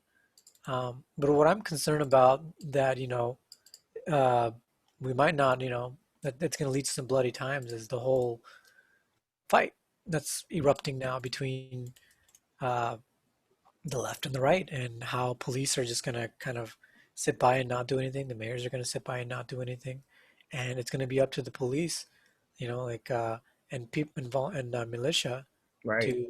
to defend. And that's In this. in those cases, I think the militia is gonna join up with the police. Well, the police are legally bound, and they're kind of shamed and tortured into not doing their job, and True. as well as they should, like protecting small businesses. A lot of police are quitting them. Yeah, It'll so be it's the same thing with as veterans though. Like the so they're police and creating yeah, they're creating the civil war basically by we got the few people that were the few criminals and pedophile that was shot by Kyle, and then we got this random guy, Trump supporter, who was shot randomly in Portland yesterday night, and um, yeah, I think this is gonna continue, and we're gonna this is gonna continue and to turn into maybe a civil war, and then maybe like martial law kind of thing, and people have to get ready for that kind of thing, and Scroll down a uh, bit, just a little bit, right there. Stop. Up, up, up, up, up. Okay, here. I hate to say it, but the rightists have been calling the shooter in Kenosha a hero for the last few days. It's not right no matter who does the killing, and I wish people would stop making it all political. We're all Americans. Quit killing each other. I don't think this guy saw a video.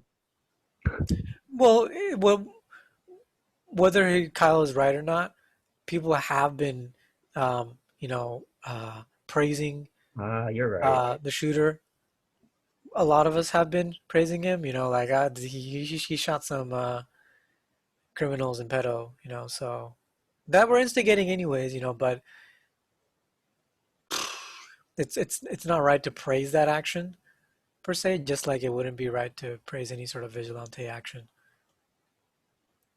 Um, Even though it wasn't really vigilante, it was total self-defense. But people are Yeah, gonna, the left is gonna straw man the arguments from the right, and use it to stoke the embers, and this is this is just gonna happen. Even if the right is right every single time, they're gonna find one little flaw, you know, and they're gonna just focus on that part.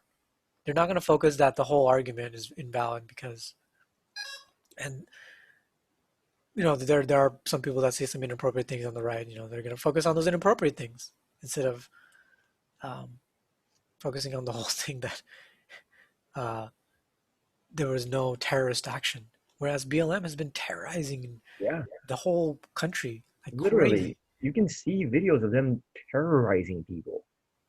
Yeah, I don't, I don't know what the fuck they think they're calling it a protest, but this is terrorism. yeah. I think Trump is definitely going to get elected, and Is that the plan though? the left is, huh? Is that the plan they want us to do to get Trump elected? Everything's going so bad, and I don't know. Trump is just seeming to not Well, as bad not as necessarily. People, it doesn't seem to be. I'm seeing a lot of people, especially college, my educated college friends who are for the extreme left, who are for Antifa and supporting this whole BLM thing that's not resulting in anything except tens of billions of damage and I more people actually murdered. I didn't have an argument, but there was somebody on Instagram, like usual. There's someone on Instagram who replies to logical with emotion, and they made a good point. They're like, well, black people, they're they are disenfranchised in some way or shape or form. I don't really remember what the thing said, but basically said, well, what the hell are we supposed to do? You can't just say do nothing in silence or just sit there in silence and take it. And this is the argument I keep making for everybody. If all the money and all the energy and all the resources that went into BLM went into organizing local political elections, they could have destroyed them this upcoming election. You could have had a fucking landslide in every small local election and where more sane policies prevail. But nah, fuck that shit. Let's put millions of dollars transporting people. Let's give millions of dollars getting people out of jail. Let's get $1 million for defense funds. Look, even if the protest was done the right way, you still need to take lawful legislative action, and that requires money and resources and organization. You still need to do it the lawful, legal way, even if you protest. The Martin Luther King thing, it wasn't just like, all right, Martin Luther King did his thing, civil rights is now we got civil rights. No, there was still had to be a lawful, legal action taking place in order for this to happen. We don't need a protest. We just need to go straight to the lawful, legal thing. We have to organize ourselves in such ways that, well, you can change all this. All this thing can be changed in a fucking matter of a decade or two. Go down. What are these things? Yeah, no, this is their demands Oh my god, this is bullshit. from the co-founder Chanel Helm, All right. co-founder of BLM, penned the radical demands, um, and these are the radical demands. All right, let me read them though. And the first six demands, Helm focuses on white people giving up their property and money to poor minorities, since white people are bound to make that money in some other white privileged way. This is some racist thinking though. It's some anti-racist Racist. bullshit. It's some racist, anti-racist stuff. Yeah, anti-racism is racism, people. Get that shit in your mind. So number one, white people. If you don't have any Actually, no, I descendants, think anti-racism is supposed to be like, oh, let's stop these people from being. I don't know, actually, from my definition, but I think the public definition is what you're saying, though. Yeah, like it's they define anti-racism as affirmatively yeah, doing the exact opposite. Like right. that's not anti-racism is when you stop some dude from being racist by like someone that's deliberately doing something. Just because white people get a higher GPA and there's more people getting into Yale that are white doesn't mean that you now lower the standards and that's they define that as anti-racism. I mean, those are kind of yes and no cases because there are a lot of environmental factors that none of them Yeah, ever but you had any fucking say then in the first change place. those environmental factors. Exactly. You're not gonna don't change the standards of Exactly. of law. Now you're gonna have like doctors that are the doctors of nowadays who Yeah. don't know jack, and Yeah. because You have doctors who got medical degrees that only know what they've been told in a book and have never really they've never really experimented it with themselves. Like I see a lot of unhealthy fucking doctors, bro, and I don't trust unhealthy doctors. If you're fat seriously. or you look sick and you're a doctor, there's no fucking way I'm trusting anything you fucking ever say. If you look like a sick person and you're trying to say public health policies, no. I immediately that skeleton woman from LA County. You see her? I'm not yeah, well the LA County Department of Oh, Health. yeah. You seen her, right? She looks like she's scary looking. Yeah, go to images, go to images. Probably sure. Yeah, you see her right there. This oh, okay. Look at her. Some of the first pictures, she Well, was, she's kind of old. I mean, but it's kind of she's okay. That whole Belgium public health prime minister, oh my God, she's a dinosaur. That's what true, I'm talking about. true, true. Like you can't be that obese and and be the public health minister. Like what the? You cannot. You need to be held to some type of scrutiny when She it didn't comes even to fit in health. the picture. Like What? She didn't even fit in the picture. Oh damn, dude. look at this one. This one's in there. Her chin's the size of her whole face. Dude, look at that. Sweden's health minister is this fucking like 30 something year old fit guy, and Belgium's health minister is this Goodyear impersonator, Goodyear mascot impersonator. I will eat more so that you don't get fat. I love I'm it. gonna save this to my memes here. That was good. It's a good meme. Just save it to add it to your list. That's pretty cool. Yeah, what are we Well, talking go about? back to the sixth thing for the Black Lives Matter. Okay. So white people, if you don't have any descendants, will your property to a black or brown family, preferably one that lives in generational poverty. First of all, there's no guarantee that these people will keep the money or use it in any way, shape, or form in a beneficial way for them. They might just take the money and blow that shit on drugs. Potential.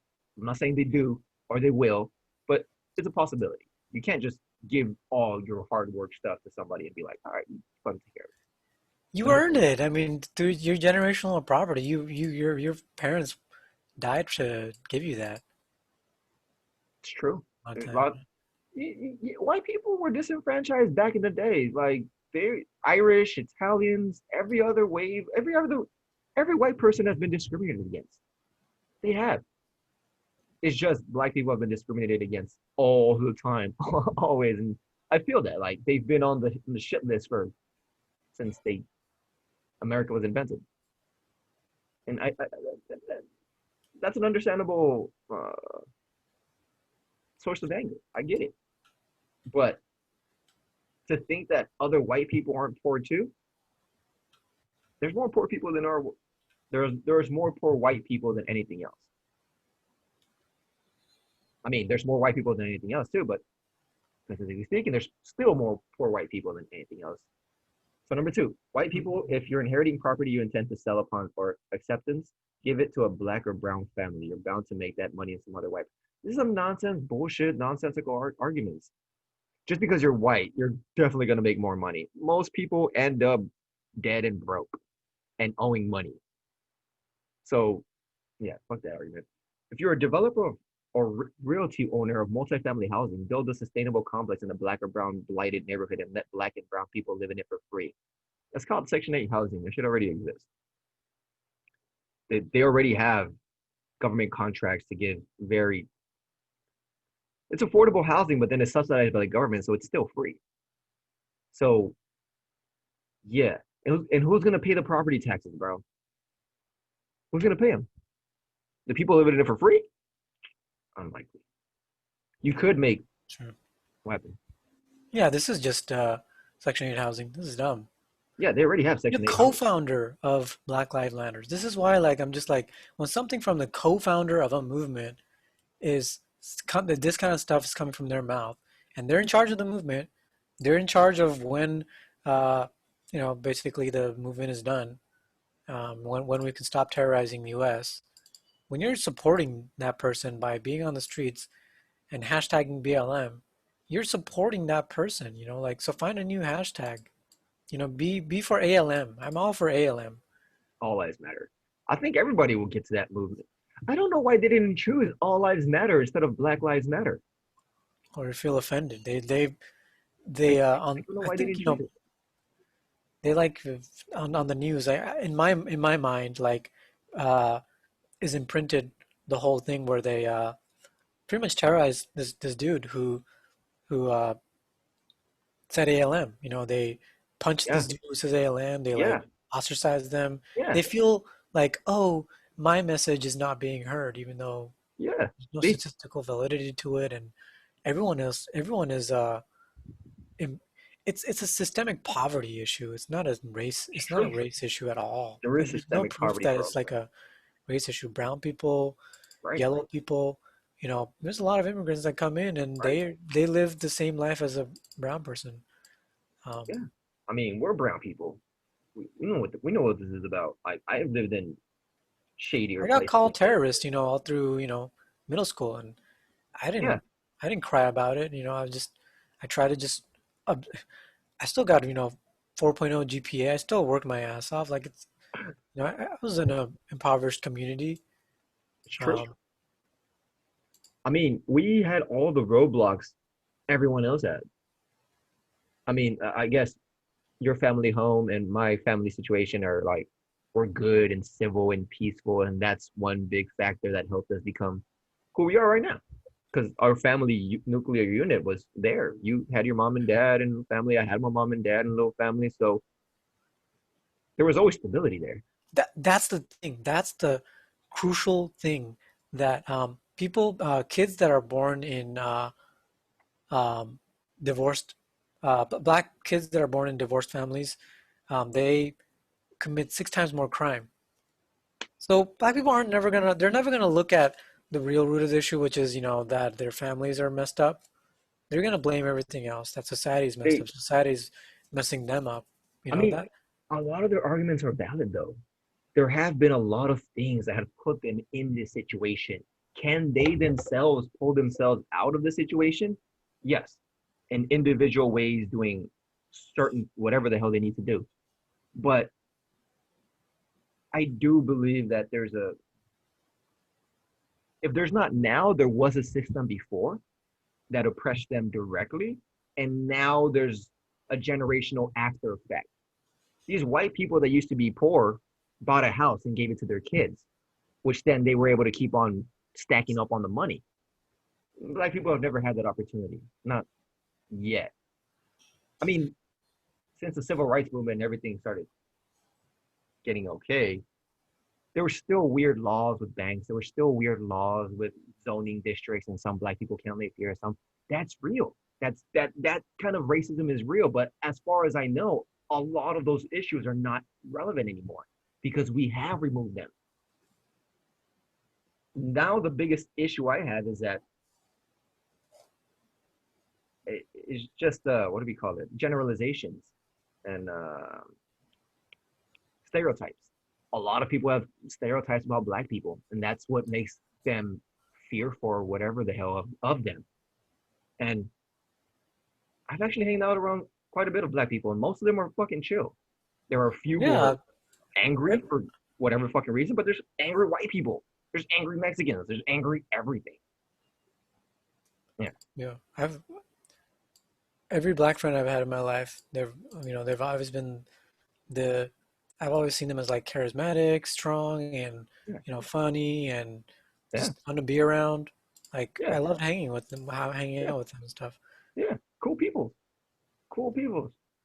I mean, But this whole generational poverty thing, this is mentioned in almost every single one of these demands. Um, but I mean, like immigrants, they come here with nothing and they build themselves up. You aren't really. Why do we have to? Why do we have to rely on the fruits of our fathers? You're a person. mhm, You can build yourself up. There's tons of assistance. There's tons of affirmative action. You have a huge welfare system. there's a huge You have welfare. full Medicare, and if you're under a certain income limit and stuff, and generational poverty isn't something that you can really, it's not yours anyways. Like I can just say that, oh, my parents weren't blaming something on generational poverty is like, it just seems so um, Genuine. millennial. Yeah. My parents didn't leave me anything. Okay. You're like most people in the world, bro. Yeah, like you said, all the obstacles to development have been removed a long time ago, A lot of them have. decades ago. Yeah, a lot of them have. The gerrymandering, the bank laws, and all these other things. And again, a lot of people are dealing with the repercussions of these things, but in an individual case by case basis, you can get yourself out. And here's the thing, dude. Like, leave your city, leave your state, go somewhere else. A lot of people only want to be comfortable around where they live. They want everything to be there where they live. They're not willing to move or travel. They're not willing to uproot their life and go try something else in another country. Like, no, they want to be comfortable here and now.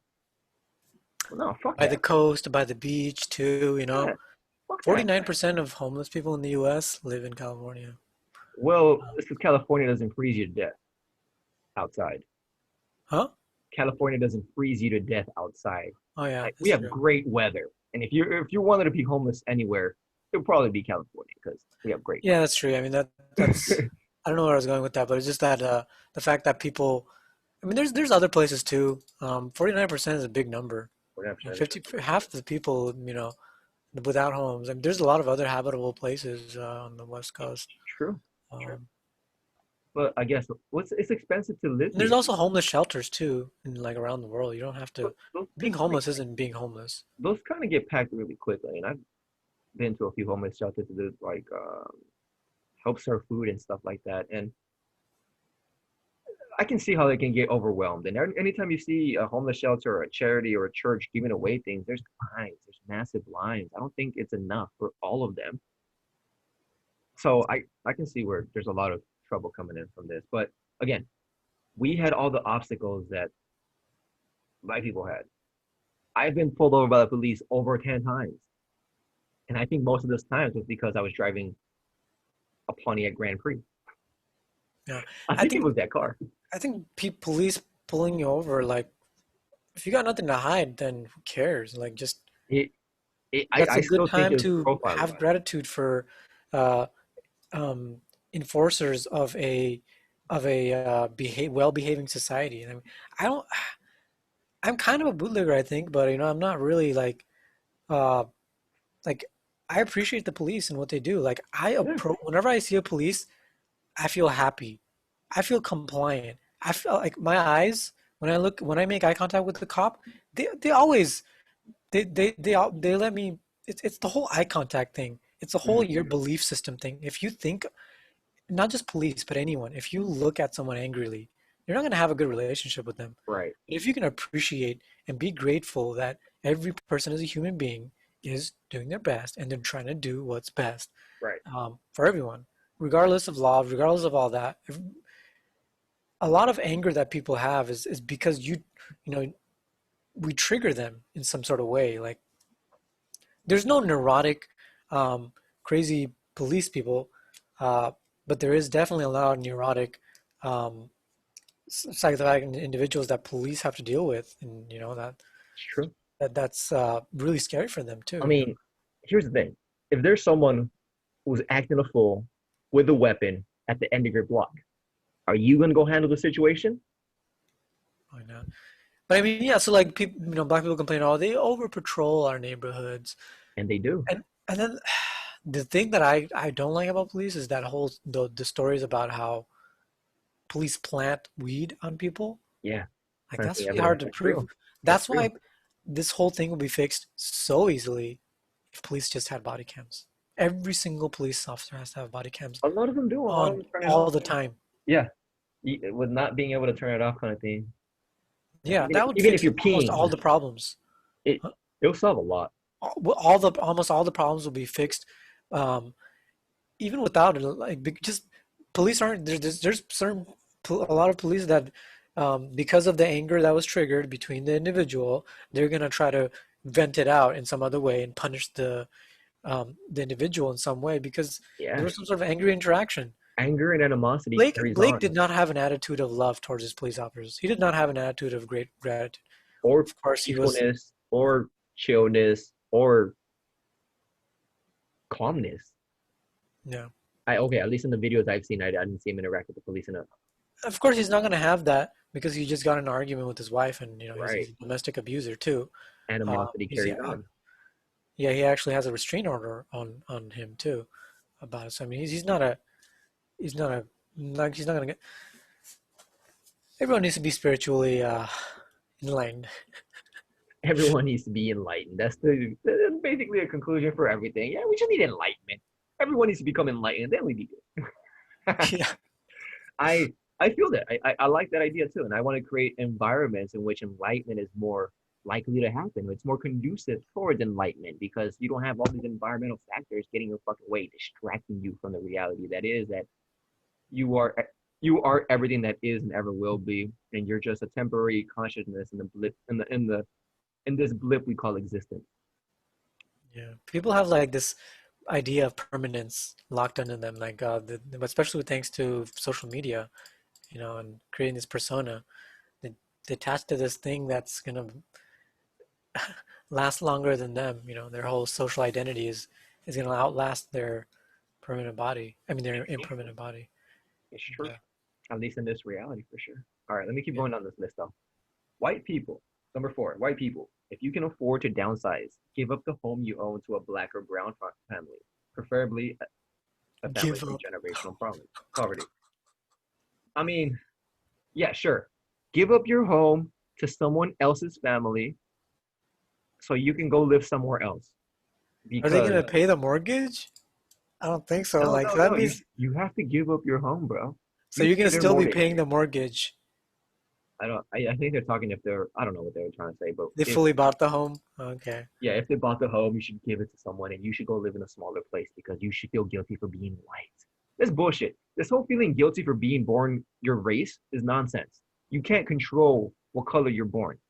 So you shouldn't feel guilty for the color you're born into. The only thing you should feel guilty for is if you're being racist because of the color. And Yeah, when you're there's born, this funny video on Prager where he interviews this white chick who feels like she's racist just because she's white. Um, I don't want to insane. go into it, but That's it's really hilarious when you see it. all right. So let's go down. Five, white people. If any of the people you intend to leave your property to are racist assholes, change the will and will your property to a black or brown family, preferably a family from generational poverty. Well, well, if they're assholes, I don't know why you're willing shit to them anyways. Racist or not. But okay, number five is the most understandable. I would be okay with that one. Instead of willing your stuff to racist assholes, will it to somebody who might actually need it. That's the least worst of them all right now. Well, yeah, this one is happening, you know. 6, white people. Rebudget your monthly so you can donate to black funds for land purchasing. I don't understand why black people can't redirect their funds for black land purchasing too. Like, what the fuck? How much do you want white people to do for you? You want to tell them I'm independent, you're not my master, but then you have to give me all your stuff. So Give me everything now I need. other people have to save up so that you can save up to buy a house. No, no, they're not saving up. They're just getting donate. The white people are saving up, and then the minorities can just go live there for free. They don't have to save up because white Yeah, that's people what can they're do it saying. They're for you. saying that, white people should save up Yeah, so that they can give that money to black people who are saving up.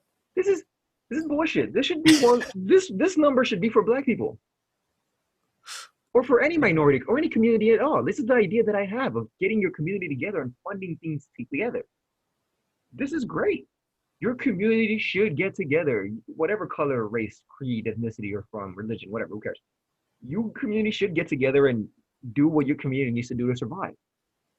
I don't understand why you're trying to make all these fucking white people pay for your shit. Little dick white men. Fucking idiot.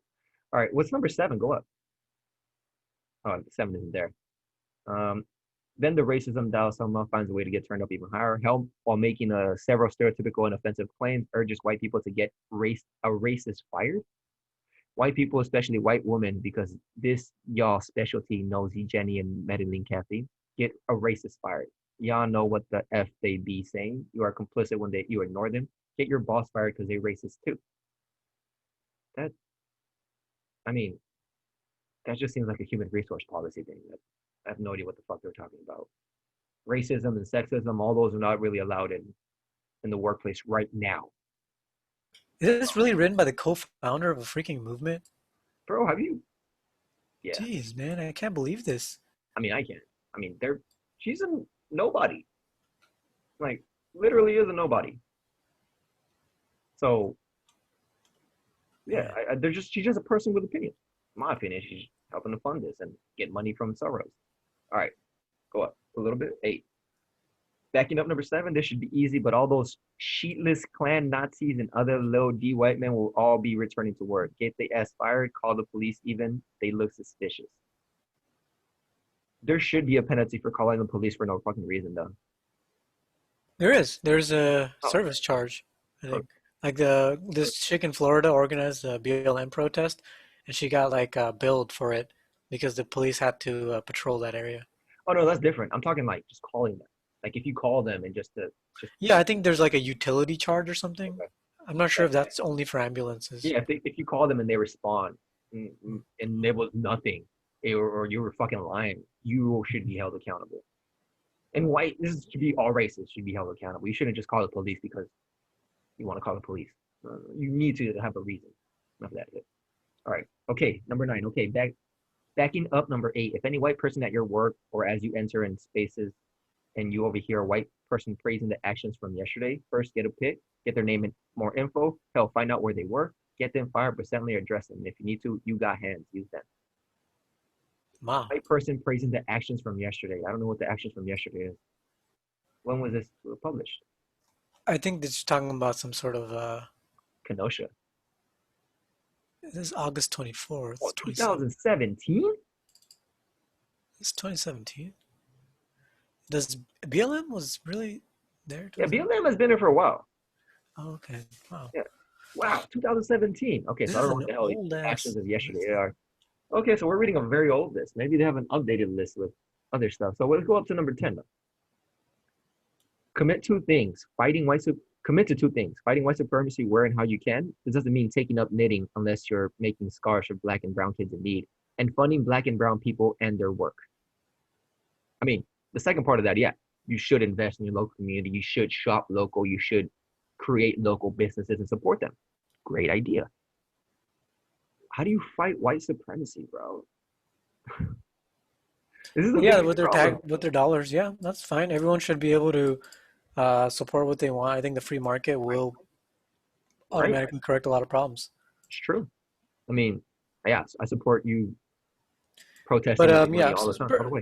burning up the small businesses, black business owners, that's not a great way to support them. Yeah, why are you burning up little businesses that have nothing to do with your fucking bullshit? Dang, there's a lot of demand. I mean, do they have some sort of organized thing? Like, the co-founders are so The problem is they probably don't. fire. Okay, And oh wow, these are insane demands. Okay, 5 demands. Once, surrender, empty the precincts, disarm and defund the police, justice for George Floyd. It's not justice, it's vengeance. Vengeance can't be equated to justice. We really need to have those two separate.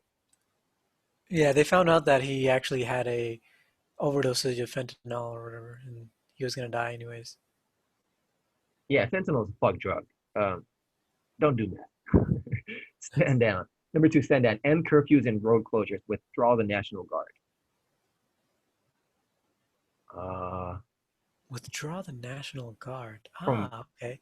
So the civilians have to defend themselves, and this isn't. It's what they're only there because they're fucking shit up. billions of dollars of damage Yeah, free food and to supplies. their own Allow the free communities. redistribution of goods from damaged businesses. So if we take shit from your business that we jacked or that we fucking looted, it's okay. That makes no fucking sense. It's stupid. Amnesty for all. Drop all charges, cease investigations. This is fucking stupid. Don't do that. Police, don't drop all charges and don't cease all investigations. Can you drop all non-violent cannabis offenses, please, and cease all those investigations? That'll be okay. But everyone else, due process, go through the law. Number 5, free assembly, right to protest and grieve however we feel necessary. Wrong. If your grieving and protesting is violent and takes and hurts other people, it's not free assembly. It's called terrorism, bro. These fucking fascists, they're so entwined and wrapped up in their fucking I am holier than thou ideology. Like, oh, really trying to fight for justice right now and blah blah. No, you're not. You really aren't. You're just fueling the same fucking narrative. You're fueling the narrative that they want you to fucking push, and which is there's massive discrimination. Everyone's fucking racist. Um, it's not. This country isn't even that fucking racist. This country is actually so fucking politically correct. It's boring. I want this country to be a little more racist. Why? Because there's more fucking freedom, bro. Like, once everybody starts getting butthurt on what people say, where the fuck do we go from there? Once comedians start getting censored, where the fuck do we go from there? They already are. I mean, I don't see any comedians talking about this stuff. Well, I do. Actually, I watch a lot of Joe Rogan comedians talk about shit like this. oh, They do talk about this stuff. yeah, there's a couple comedians on Facebook that I've seen, Yeah. So but they do it's talk about all these things. And but Andrew this Andrew Schultz is actually pretty good when it comes to this kind of thing. He goes off the charts sometimes, but not bad. Andrew Schultz, comedian as well. I found out everybody through Joe Rogan. Joe Rogan talks to Andrew everybody and Schultz, their yeah, mom. yeah, he's really cool. Yeah, He talks really fast. he does. Okay, 5 principles of counter violence. Buddy system, roll with a crew. True. 2, target police and corporations, never attack homes. But you are. Yeah, okay. Yeah, they're not following their own rules now. Yeah, 3, we whatever they throw at us, we throw back at them. But you're oftentimes the first one to throw. 4, no divisions, denunciations, or doxing. Everyone has a role. But you don't. You literally criticize and blame people who aren't as active as you. So this only applies to the people who are actually in the movement. Everyone else around the movement, everyone else that's not directly in the movement, still gets fucking divided, denounced, and doxed. So, yeah. 5, stay calm, don't run away, take care of each other. Yeah. That's reasonable. I mean, actually, 4, you can't have ALM. You Yeah, feel you can't offended. say all lives matter because all lives matter is a racist statement. Fuck out of here, bro. Get out of here with that shit. It's not. It's not. All right, I'm tired of Black Lives Matter. How do we fix these problems, bro? Yeah. How do we get out I of was this? looking for this other list where they talk about legalizing everything and removing small crime offenders like marijuana and stuff, and then legalizing prostitution completely and releasing all the prostitutes. And I, I actually kind of liked that that's list. It was fine with like, me. yeah, I saw that last month. I mean, but yeah, is this it then? Let me see. Chicago. These actually seem way better. How many list of demands do they got? Jeez, there's no organization to this. I mean, that's why going under the tag of BLM is just. There was this other one where it's ILB, I love black people. I think that was people need to go into a new movement because I don't think BLM it'll is work. obviously you know hacked, hijacked by Antifa and stuff. Yeah, I think each one of them, each section, or each one of them in their own individual city has their own demand list. That's what it seems like. Oh, okay. Yeah, Like that's cool. I BLM mean, Chicago and BLM Seattle and BLM this and BLM that. They have all have lists. yeah. But here's the thing, bro. Everything they're talking about is unsustainable. It literally cannot be done, especially in the way they're trying to do it, without a proper way to replace things in a non-extremely violent manner. There's no way. Everything they're trying to do is not possible to do it in the way they're trying to do it. It's just not. It just wouldn't work. Society doesn't work that way, dude. Okay, this is straight from the. Oh, there's a BLM Canada. Dang, BLM is in Canada. like every country now. But yeah, like whatever it is, like BLM, whether it's good or bad, and or if you're under, kind of the belief that I am, where that we should have a different movement, different name because it's just the Marxist organizers are Marxists. That's just kind of communism has never worked. Go to a communist country and you won't like it. There's Uh, no real communist countries out there right now. Maybe well, Cuba. like North Korea, China's still pretty communist. I don't think North Korea is communist. I think it's just straight up dictatorial king situation. Nobody voted that guy in, or no elected officials, or how the fuck is a communism lobby supposed to work? I don't know, but that fool literally was born into power, so that's more like a kingship to me than it is communism.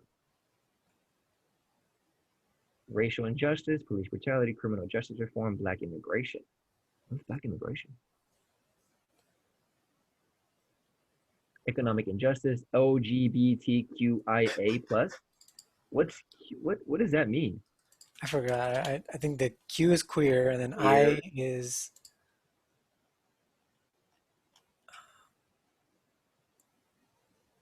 what is I? What the fuck does that? Grammatical expanded to include Intersex and I and A. asexual. What the fuck is asexual? Or intersex for that matter? Whoa, people that are born with the reproductive organ that can't be classified as male or female. What Oh is wow. that?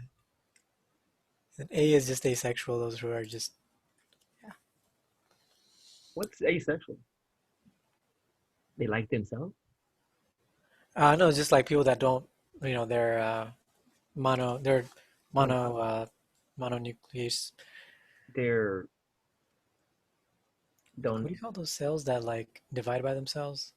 Yeah, that's what I was thinking. Uh, no, it's apoptosis or something else. Yeah, I know what you're talking about. Cellular So division, yeah. asexual people reproduce with themselves? Clone? No, they just I guess they just don't identify as either gender. They just want to be asexual is cool, whatever. Like I think all of this is I, cool. I don't What really care. Yeah, it's and then fine. the Whatever. plus is the interesting part. The plus is the one that do not identify with any of the letters. Those people that are pansexual, meaning they literally have sexual orgasms from humping on trees and um, you know rubbing up on grass. That plus is what's suspicious, because that's where you include all the other, The you know, pedophiles yeah. and minor attracted person. That's kind of weird. Um, Common yeah, sense. but Uh, whatever. I don't know. I don't see this. I don't see like there not being martial law and not being this because it just seems like things are really rousing up. But that's why I wanted to just talk about how to prepare for that personally, like other than just having guns and stuff. how to prepare for the coming apocalypse? Is that what you're trying to say? I don't like the word apocalypse, but just the coming civil war kind of thing. Like there's gonna be uh, a need to defend yourself and your own property, especially with half the country, not being able to work and have a home and things like that. There's a lot of people that are becoming homeless. I should get on Twitter more often. Yeah, it's pretty it's bite-sized stuff. And Yeah, it is bite-sized stuff. oh, yelling protest. I mean, that guy's definitely carrying a gun. Yeah, it's okay. Guns are cool. Whatever. That's actually great. People have But guns in this protest. guy has a gun in his hand. Well, he's putting it down. I mean, the First and Second Amendment. We can't be scared of hearing divisive and any speech. And we can't be scared of people having guns. People having guns around us that are not shooting at us is a good thing because they're going to shoot at people against us. So they're going to try to defend us and stuff. But gotta be careful with that. With having cameras and stuff and always recording. But what is this? Oh man. All right. So how do we get out of this, man? How do we prepare?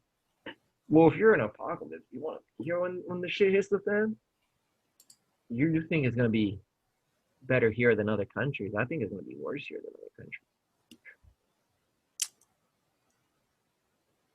Look how look how we protest, bro. Look how our political like look how our social movements are going. Those are social movements. Imagine if real shit went down. Imagine if real chaos went down. All those protesters would just turn on each other. They wouldn't be united anymore. They'd be like, give me your food, give me your guns, give me your ammo, give me your this, give me your that.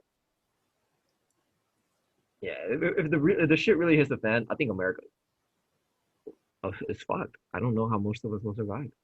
Well, that's the thing. They're going to have martial law, um, and that's what I think. Like this whole agenda is with the whole BLM and how it's Martial law?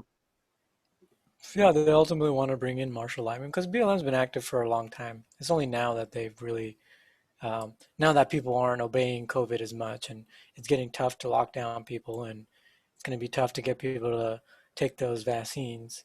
They're going to create some sort of normalization of martial law to get people to comply. Right. And this just goes to my other agenda. They're just trying to force the flu vaccines now.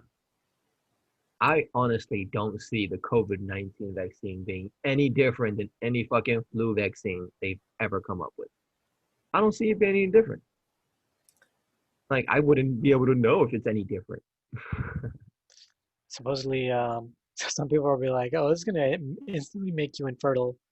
That's pretty much what they're trying to do. They're just gonna instantly make everyone infertile and I don't think it's gonna reduce be a the one dose population. thing. Huh? It'll be a Oh yeah. slow, constant degradation and poisoning of the body that makes you infertile.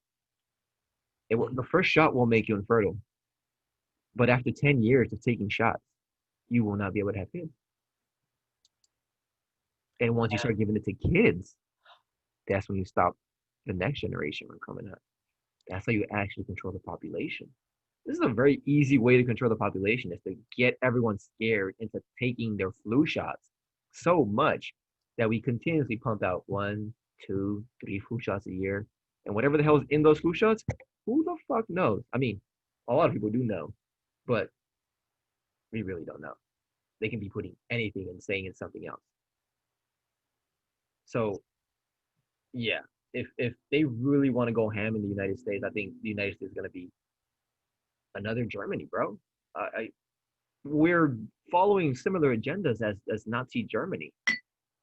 I Yeah, don't. that's why they're trying to rile things up and have martial law normalized and stuff.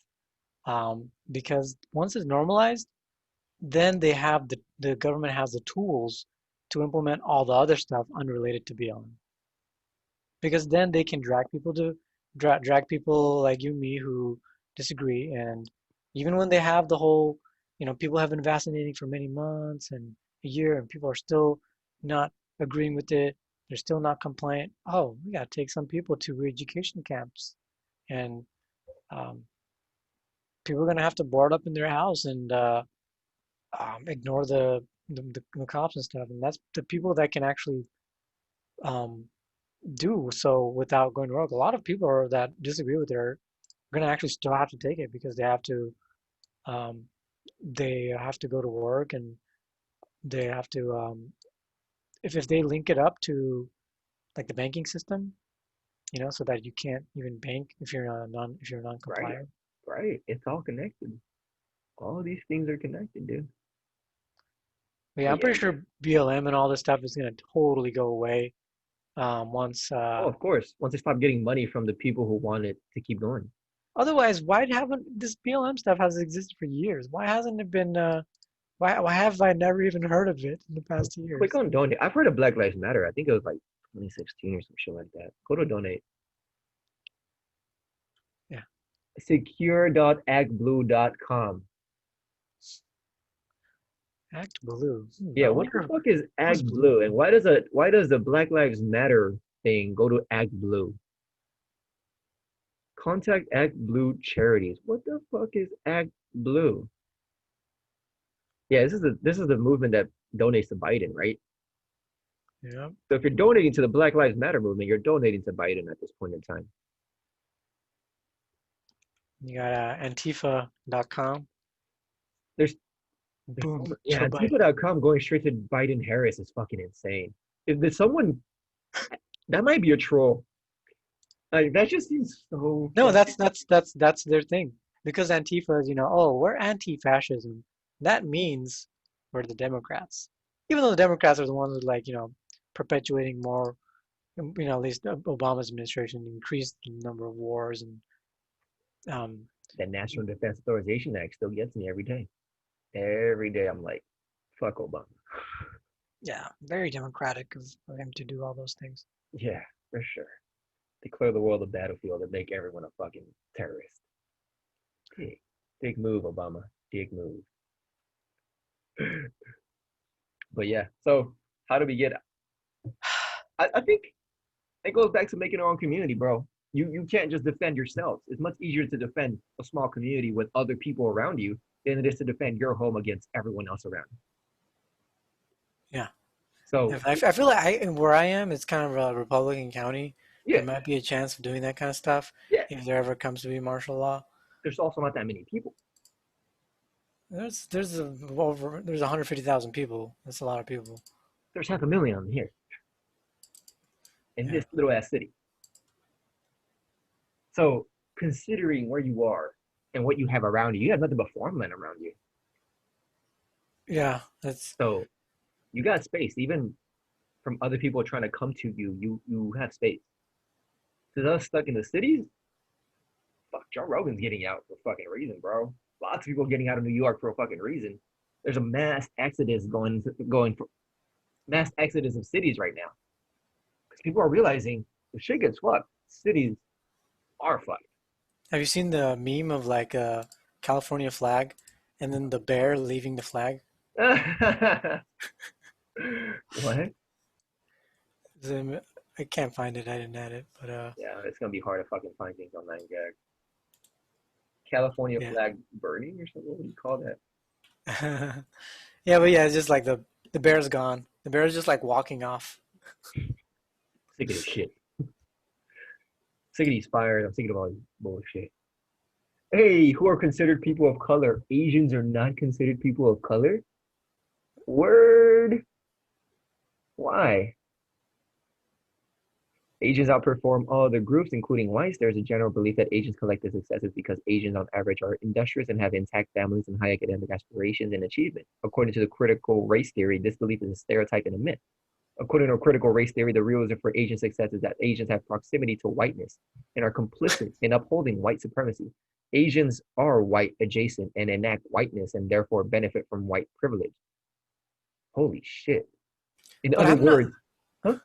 Is that brown people? I'm not totally Asian, like Indian. So does that mean Yeah, they're Indians are being Asians? completely oblivious to what Asian really are. There's like so many races of Asian.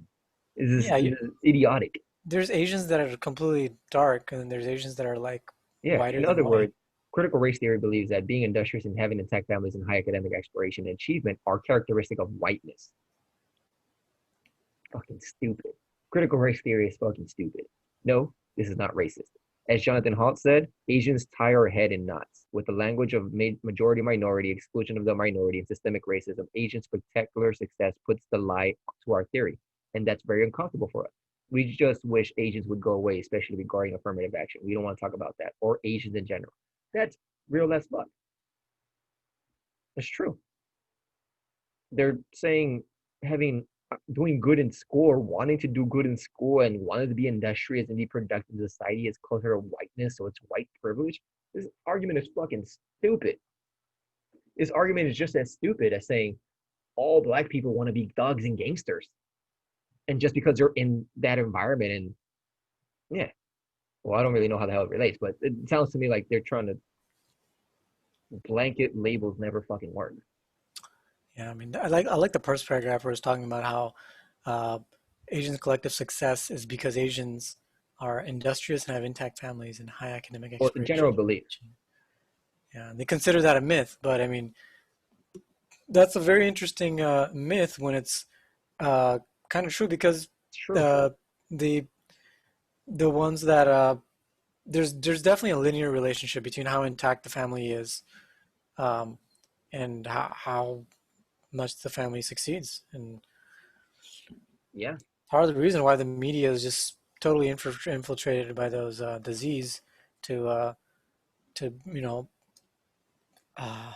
pretty much destroy the whole family structure. Hypergamy and um, man hating and you know all the all the stuff that they make people think that to in order to make people think that marriage is unsacred. Pretty much. Yeah, well, fuck all that. This is retarded. Critical race theory can just go to hell. You're fucking. It makes no sense. It's weird. Like Asians disprove the whole idea that people of color are disenfranchised and are oppressed and all these other things. And here you go, Indians making more money than the average white person. Here you go, like where's that? Where's that statistic you had about how much money they actually make? I think it's in the same file here. Go back a little bit. Or, Yeah, that was. Um, I don't really know where it was. It's around here somewhere. I think I sent that to you. I didn't post it in here. It was No, it was I on. just saw it here. Somewhere one of these folders you have open. But whatever, I saw Indians at the top and white people like at the bottom with like 60 something thousand dollars, and Indians were having 100 and something thousand dollars. Yeah, No, there's that some one. I red just pillings. saw. Yeah, so Indian American household average income $119,000, 858, followed by Chinese, Japanese, Pakistani, Argentinian, Syrian, Turkish, Armenian, Chilean, Ghanaian, Nigerian, Guyanese, and white. White at 65,902, black at 41,511. Yeah, so Yeah, you got people from. As one of the comments was funny. You got people that are immigrating from Africa that make more than the median that are of the but black Americans that are here for generations. generations. But here's the thing, like the people that are migrating from those countries are already educated and they come here probably with jobs Yeah, lined up. yeah. So I think their median income makes sense because they're already They already got the education part out the way. I don't. They're not as oppressed in their own country, and then they come here with a job they're qualified for. Yeah. I don't get what the argument would be. Like, I think it has a lot to do with the whole other that that's definitely a factor um, to be more qualified. But I also think it has to do with the whole family being more intact. I can't stress that enough. There was a really couple of really good articles, studies, a lot of statistics about how there's no bias and stuff, and it was trying to get to the bottom. And the common thread there is just the whole family structure that they set up. Family um, family planning things in Black communities in order to encourage the mothers to pretty much abort their kids and and the Planned Parenthood thing. yeah. Yeah, it's true. You don't have Planned Parenthood in white neighborhoods, Mm.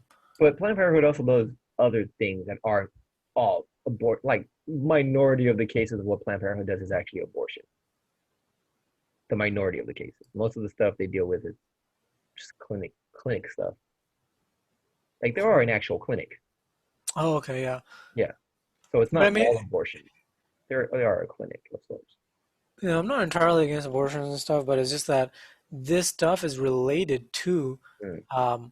how people uh, they're just the whole family structure is kind of just disrespected. Oh, I can just have kids and abort them. I can just you know, it's just totally disrespectful to the whole family structure. And this, they inculcate this. They give like, the whole alimony thing. Women are basically being encouraged to divorce Black men, uh, so that they can Get child collect check. alimony checks, and Yeah.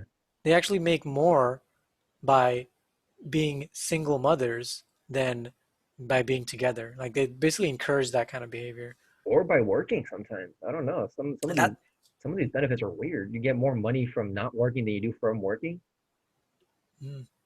Yeah, so the women divorced the Black men because the men are just collecting paychecks, and so they just kind of like lose respect for the men because they're not working and they're just collecting paychecks. And the woman would get part of the Black man's paycheck as well, alimony, as well as money for the kid from the government. So why be together? She would of course rather just be single and hypergamous than. Yeah, well, there's a lot of problems with that, and I think I heard another statistic say that it wasn't really the amount, like the nuclear family, the mother, the father, and then the kids, right? It wasn't even that was the most jarring thing. It was the amount of positive or just male influences in the neighborhood. Hmm. So a lot of these houses don't have um, males. They Well, yeah, don't that's have. that's the same thing though. That's the Yeah, same yeah, argument. it's true. But if you don't have a dad, it's okay if there's other male figures in the community that can help like train you, I guess, and teach you. If there's other if there's other men around, that statistic isn't as bad. Like even if you don't have a dad and the person next to you has a dad, if there's enough Yeah, I mean that males that in the society, yeah, if you then had like it's a still Black okay. uncle and stuff that Yeah, guided exactly. you, but that's a small percent. I mean, even then, I think that's a small percentage of improvement over not having a parent at all. Like, it's Nuclear best to just family. Yeah, have an intact family unit. yeah, it's true. It is best to have it. And I guess sometimes it, it they can't be together, and I get that. Like sometimes two people cannot be together, and that's okay. I understand that, but yeah, that's a very difficult issue, bro. Like staying with someone you don't fucking want to be just for like I know a lot of But people who are the staying with people just because they have kids with them. but the Asians will do that. They Asians will will. stay together, Mexicans argue will every too. day, Mexicans and will. there's a certain type of security that you feel with that. Like I can argue with my wife as much as I want, and at the She end of the won't day, know. at the end of the night, I will still sleep well because I know I'm not going to be divorced in the morning. This Yeah. is my soul partner. You abuse and stuff. I think that's a very, very, very, very small percent of divorces. Abuses. I think the majority of divorces are just because they're first of all female initiated, and the females initiate them because they benefit from them. I don't know. That's a weird way to do it. I maybe maybe I'm pretty sure some people do get divorced because of the financial benefits of it and alimony and getting half of what that guy owns. Some fuck shit. That's some fuck That's a law. big incentive. That's a Yeah. big incentive. Yeah. But If I was a woman, I would definitely do that. Like I would do it in a nice way though, you know? Like well, I would marry someone with money. yeah, I I mean wouldn't be trying to take alimony from someone who has nothing. I mean, that no, makes yeah, no definitely. sense. Yeah, that's So I'll probably marry an Indian because they can make the most money apparently. Take all his doctor and programming money. yeah, that's what like this meme is like a this meme discussing this meme would take like 10 hours right here.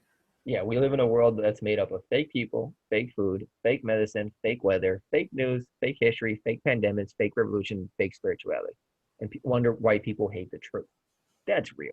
And yeah, we could cover all of these for Yeah, like, but we're just talking about here this fake people part. right, Like, you know, Instagram girls, you know, Instagram models, like what are they filters. doing? They're just being hypergamous. They're just doing what a female's nature is to um to uh to benefit. I mean, because a female, like, you know, evolutionarily speaking, she's like engineered to get benefit for her and her children, right? So women do all sorts of lies, makeup, and things like that in order to accumulate that kind of wealth. And it's just kind of like a hardwired instinct. If women didn't have this instinct, then we probably wouldn't exist because for thousands of years it's just been total mayhem. There's, you know, a woman would just have kids from like, you know, a bunch of different guys, and you know, so she has to collect some sort of wealth, otherwise she wouldn't be able to support those kids.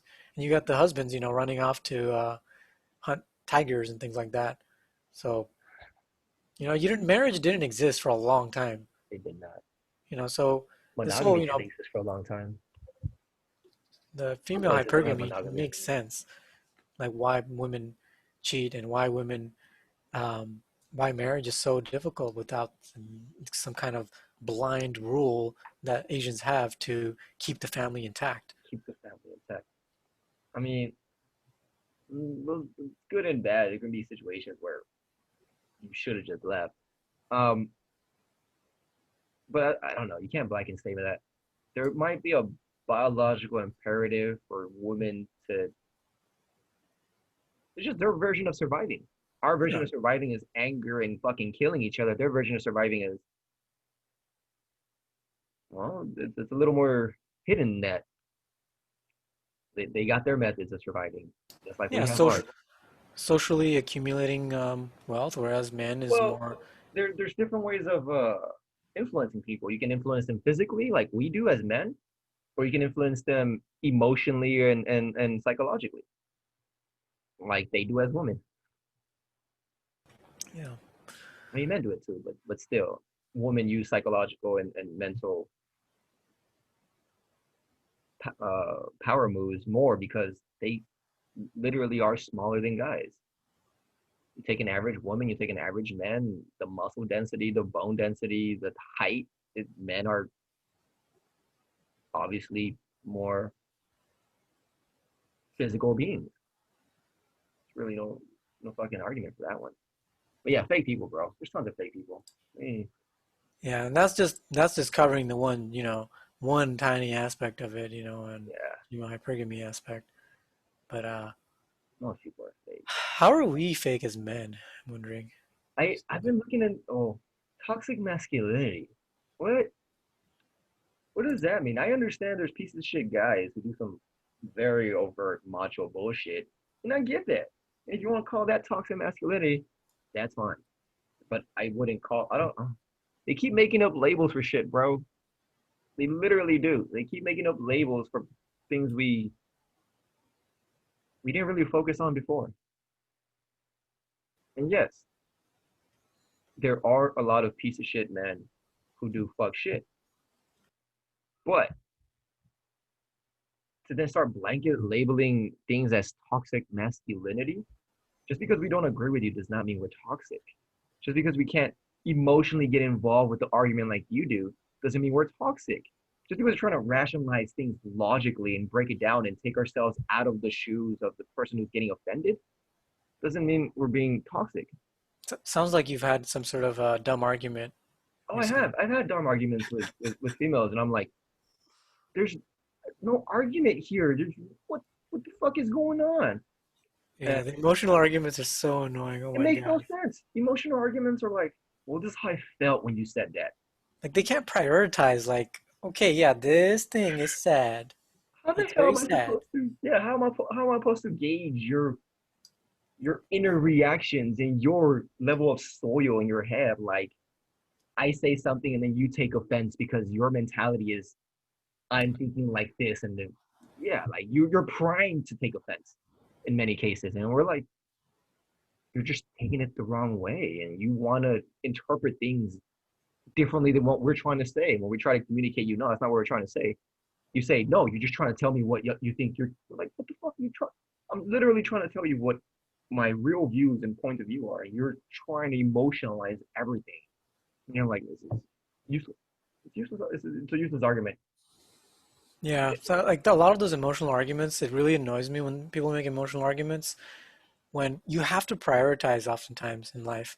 Like some of those emotional arguments, it you're getting this feel good emotion from doing one thing right, but you're doing like 10 other things wrong. Mm. Like there was this one video of like I was arguing online about how the Kyle that shooter they pulled out some video of this dude that looked like Kyle um, punching this girl who was assaulting another girl. Um, and I was trying to explain, like, if someone was like hitting another girl, I would try to pull that girl off, do whatever I needed to get her off, try to break up the fight.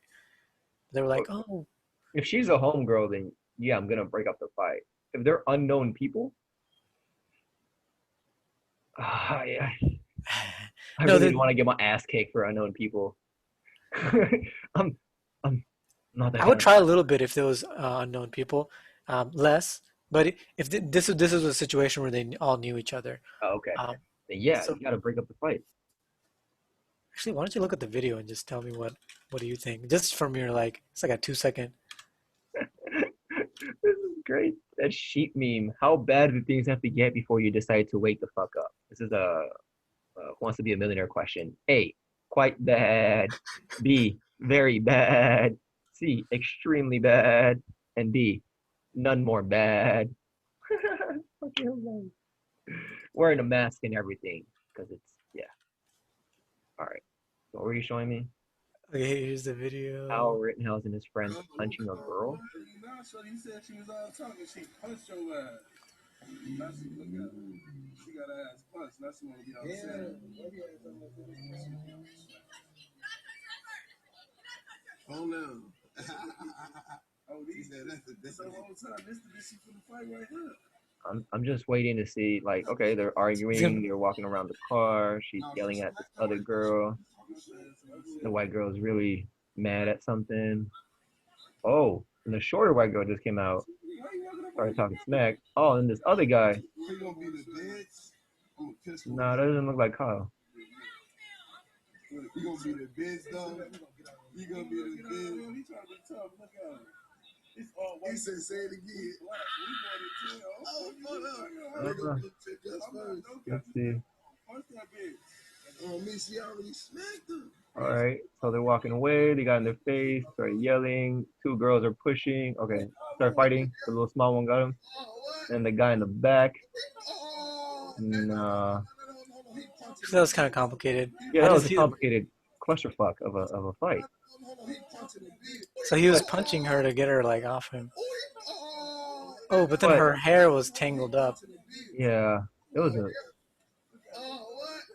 it seems like she got jumped. There's this one guy trying to separate the short girl, and Yeah, then no, the short girl was off. Like yeah, he's yeah, the guy in black is obviously trying to hurt. That's not how you I, break a fight, though. You have to hug. Like the other guy's doing it right. He hugs her and like try to pull her off, and that's how you would break them apart. You got to pick them up and literally take them out. You can't just start swinging at people and hope they stop swinging. Like, nah. So the guy in white, the guy in the white shirt, he's doing right. And if you guys don't know, I guess you can put Kyle Rittenhouse and his friends punching a girl. You can find that somewhere. It's supposed to be a Reddit video. yeah, maybe I think I might need to change my opinion here. Then I didn't notice that the little girl is grabbing her hair Hair. of the big girl. So Yeah. while the guy that's The guy pulling in back white. the little Yeah. girl, like he's basically pulling the big girl Right. along with her because the hair connection. Right. And then this fool without his Crocs. I mean, I don't trust anybody that wears Crocs. Off the get go, people that wear Crocs are sketchy. But this guy in the black sweater, for sure, what the fuck is he doing, bro? Like, even the guy in green, like, what the fuck are you doing? The guy in green tries to block the guy in black, like even at the end. He's like, dude, bro, chill the fuck out. Yeah, but this guy doesn't seem like Kyle Rittenhouse or whatever the hell. He seems too, I don't know, it might be a different time, different place. Video wouldn't be the same without the young black brothers narrating. Like, yeah, they did. They were saying some funny shit. You had Eric Cartman saying, "Damn it, Kyle." I heard he crossed the state line with those Crocs too. Whatever. I mean, he doesn't really seem the same. He has a typical white guy face. But yeah, I don't know if it's him or not. If it's him, then yeah, he's at fault here. I there's no defending this guy was literally punching a girl. It's true. I mean, if that girl's hair wasn't tangled up with the short, if the shorter girl wasn't gripping your hair, Yeah. and since the girl is taller than him, but yeah, he should have still like gripped her from behind. Yeah, there's better ways to stop a fight. This guy obviously did. Yeah, no. Yeah, I'm gonna delete my comment here. Yeah, you should probably do it. No. Okay, yeah, sometimes I I'm mean, really thinking like, all these things, I gotta stop getting into these arguments. you go heavy in the arguments, bro. And I've been telling you, like, there's no need to waste your energy. Just keep that and achieve enlightenment. Yeah, that's exactly what I want to say. Yeah. It's a waste of time to get into this whole Civil War thing. Yeah. I just want to ignore everything for the next like year or however long this is gonna take, Yeah. or maybe longer, because we're gonna have martial law and all that, and by then, I don't think they're gonna require vaccinations for years. They're not gonna be able to require it for years. It's gonna take Actually, years of indoctrination right, and right, all that stuff. right. 5 years. I think it's gonna be a 5 year. We're gonna get another pandemic and everything. You're really scared. I think this is just the beginning. But yeah, even if they wanted to do the whole vaccine thing, they have to create a system in which they don't. They have kind of right now, but there's so many things like they can't plan for. So they haven't really created the system for these vaccinations yet. They haven't created the contact tracing system either. These are all ideas that they have, but then you have to have implementation and follow-ups and enforcement for these things. All this thing takes time and money and effort and legislation and tons and tons of energy. So I still think we actually have time. I think you're right. I don't think we're going to have mass vaccination until later. No, I mean, I see like so many channels and so many people just able to effectively extricate themselves away from this um, from this engrossing violence that's surrounding us. Mm-hmm. And I really respect that, and I'm grateful to have them as an example, because I think that's what we got to do. Like who are you talking about? Huh? Like who? Give me an example. People like you got Spirit Science still, they've been posting, a lot of good peaceful videos. Totally, I mean, they're posting stuff maybe that are more at the root of a lot of these issues, like about right. ego and they're going for the karma. They're going for the actual problems, not just the symptoms of the problems. Yeah, and then like there's some like Timothy Ferris. I haven't even seen any of his podcasts even mention anything about pandemics and BLM and stuff. He's still just um, talking about self-improvement and DIY stuff and improving your wealth, improving improving your Uh, productivity, um, well, things like that. that's his spiel, though, isn't it? Like that's just him. Yeah, but there's this like, what would you do if we didn't have this massive distraction and all these psyops? Just totally ignore the psyops. What would you do? What would you talk about? Like that would be like We that. probably go into What would the you do with search your engine. life? Too. Like instead of being engrossed by these thoughts that they're obviously directing our minds to, and that we're giving all this attention to, and they love it because that's exactly what the establishment they've created this. We know that for sure. Yeah, They've created these psyops and they've created this mass illusion, and we're just talking about it. We're just adding energy to this thing, rather than focusing on how to really change our lives and right. improve the world. Yeah, we're adding fuel to the fire in some way or form. Yeah, and We are. Yeah. exactly. Yeah, we're fighting. We're kind of just talking about the fire rather than Yeah. um, I mean, the but water. we do try to dive into the issues of how to quell this fire, how to quench this fire, how to put it down.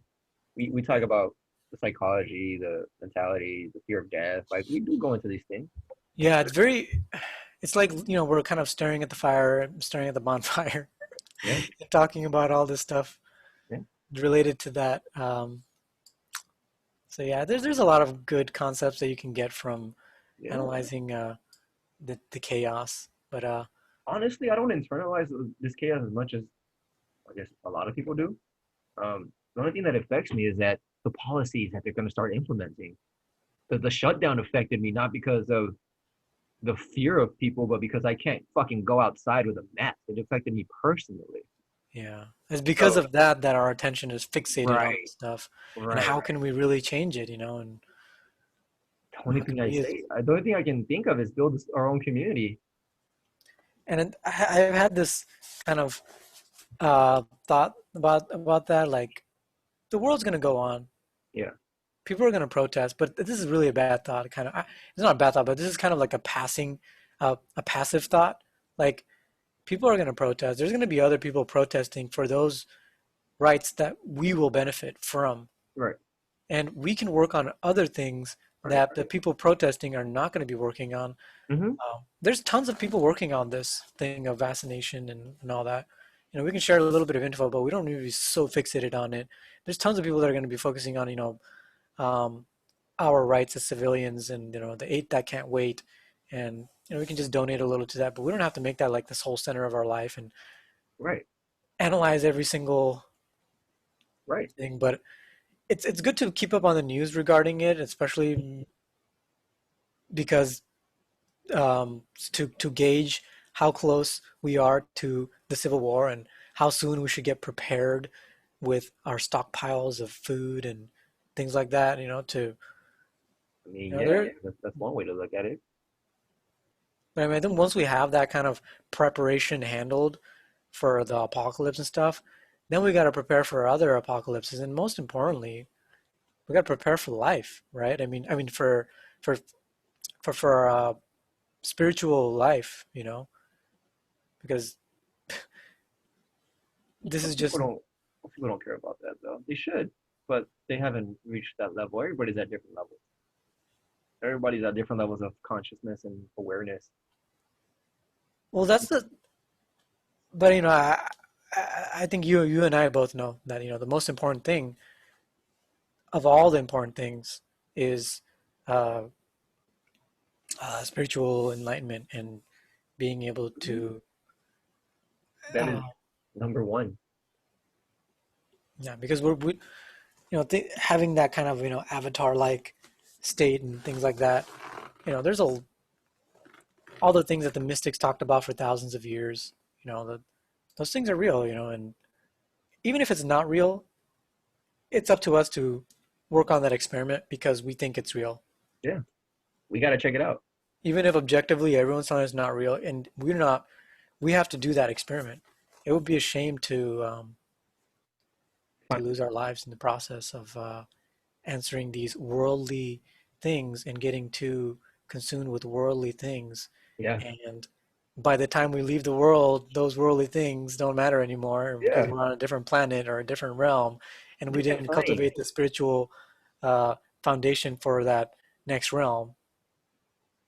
A It'd lot of be a people huge aren't thinking waste of. like that. Hmm? A lot of people just think life is everything we see around us and all the bullshit they tell us it is. Yeah, and then by the time they die, they just real, whenever they're in the next life, wherever they are, they Yeah, realize that it was yeah, all a total waste of time. That yeah. They were it like, was, ah, fuck, yeah, why did I do all this nonsense? Why did I work so hard just to not live? That's the thing. Most people are working so hard, they're not living. They're alive, but they're not living. Many people have said this before. yeah. And True. a lot of people when they hear the word living, they think of like entertainment, um, Hmm. going to the club and Not being bored. having fun, going to new Yeah, restaurants, right. traveling. Yeah, Well, it's but part of it, but living, true living is like about yourself, about your inner journey. true living is about breathing, bro. Breathing as long as you can, as deep as you can, as powerfully as you can, Yeah. getting that energy released.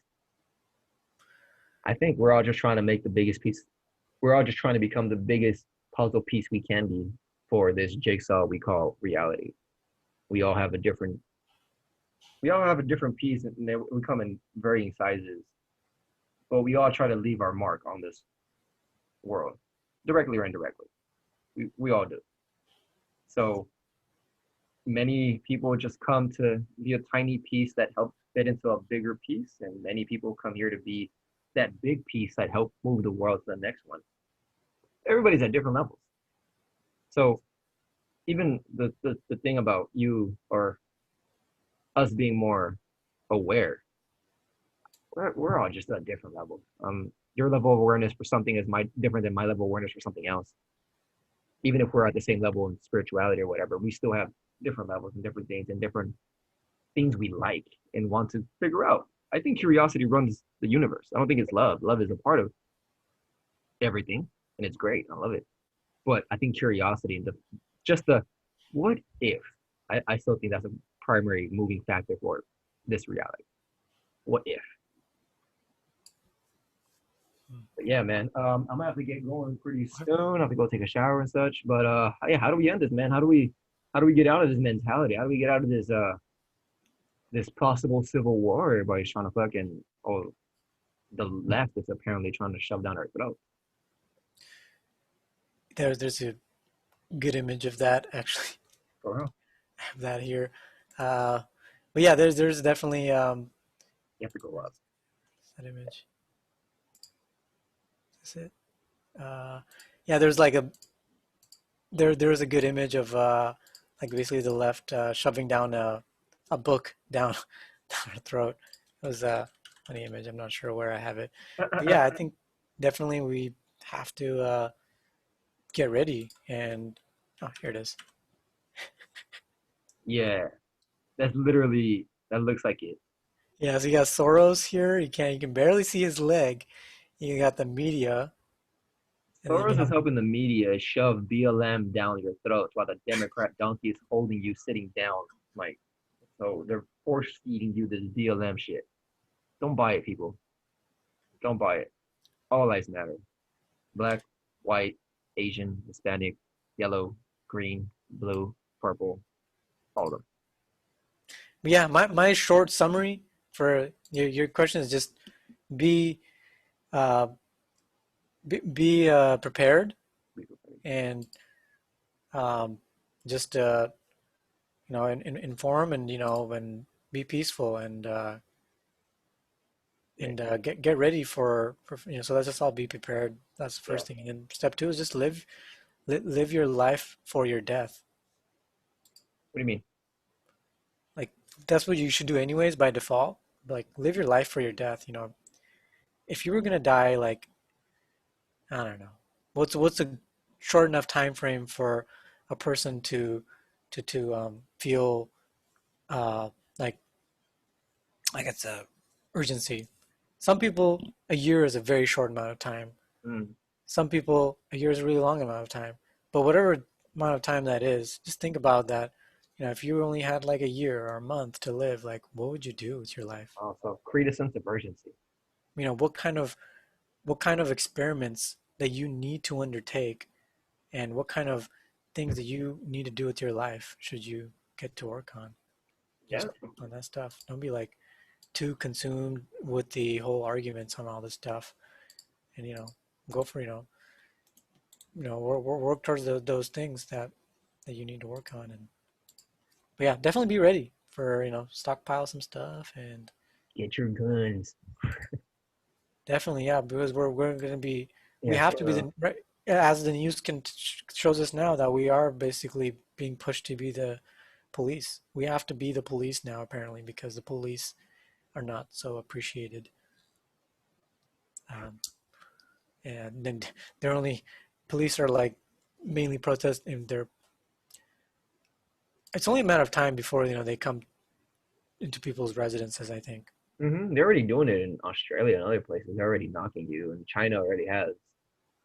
Oh yeah, Well, the China, government, yeah, but I was China's talking about even these protesters. But yeah, definitely oh, even then the martial law will eventually do that. So might not have too many years left, if at all. Especially if the when the crash happens. That's what prepared means. Like oh man, yeah. So all in all, prepare yourself. Shit's not gonna get better anytime soon. prepare yourself financially. Diversify and all that. Prepare yourself physically.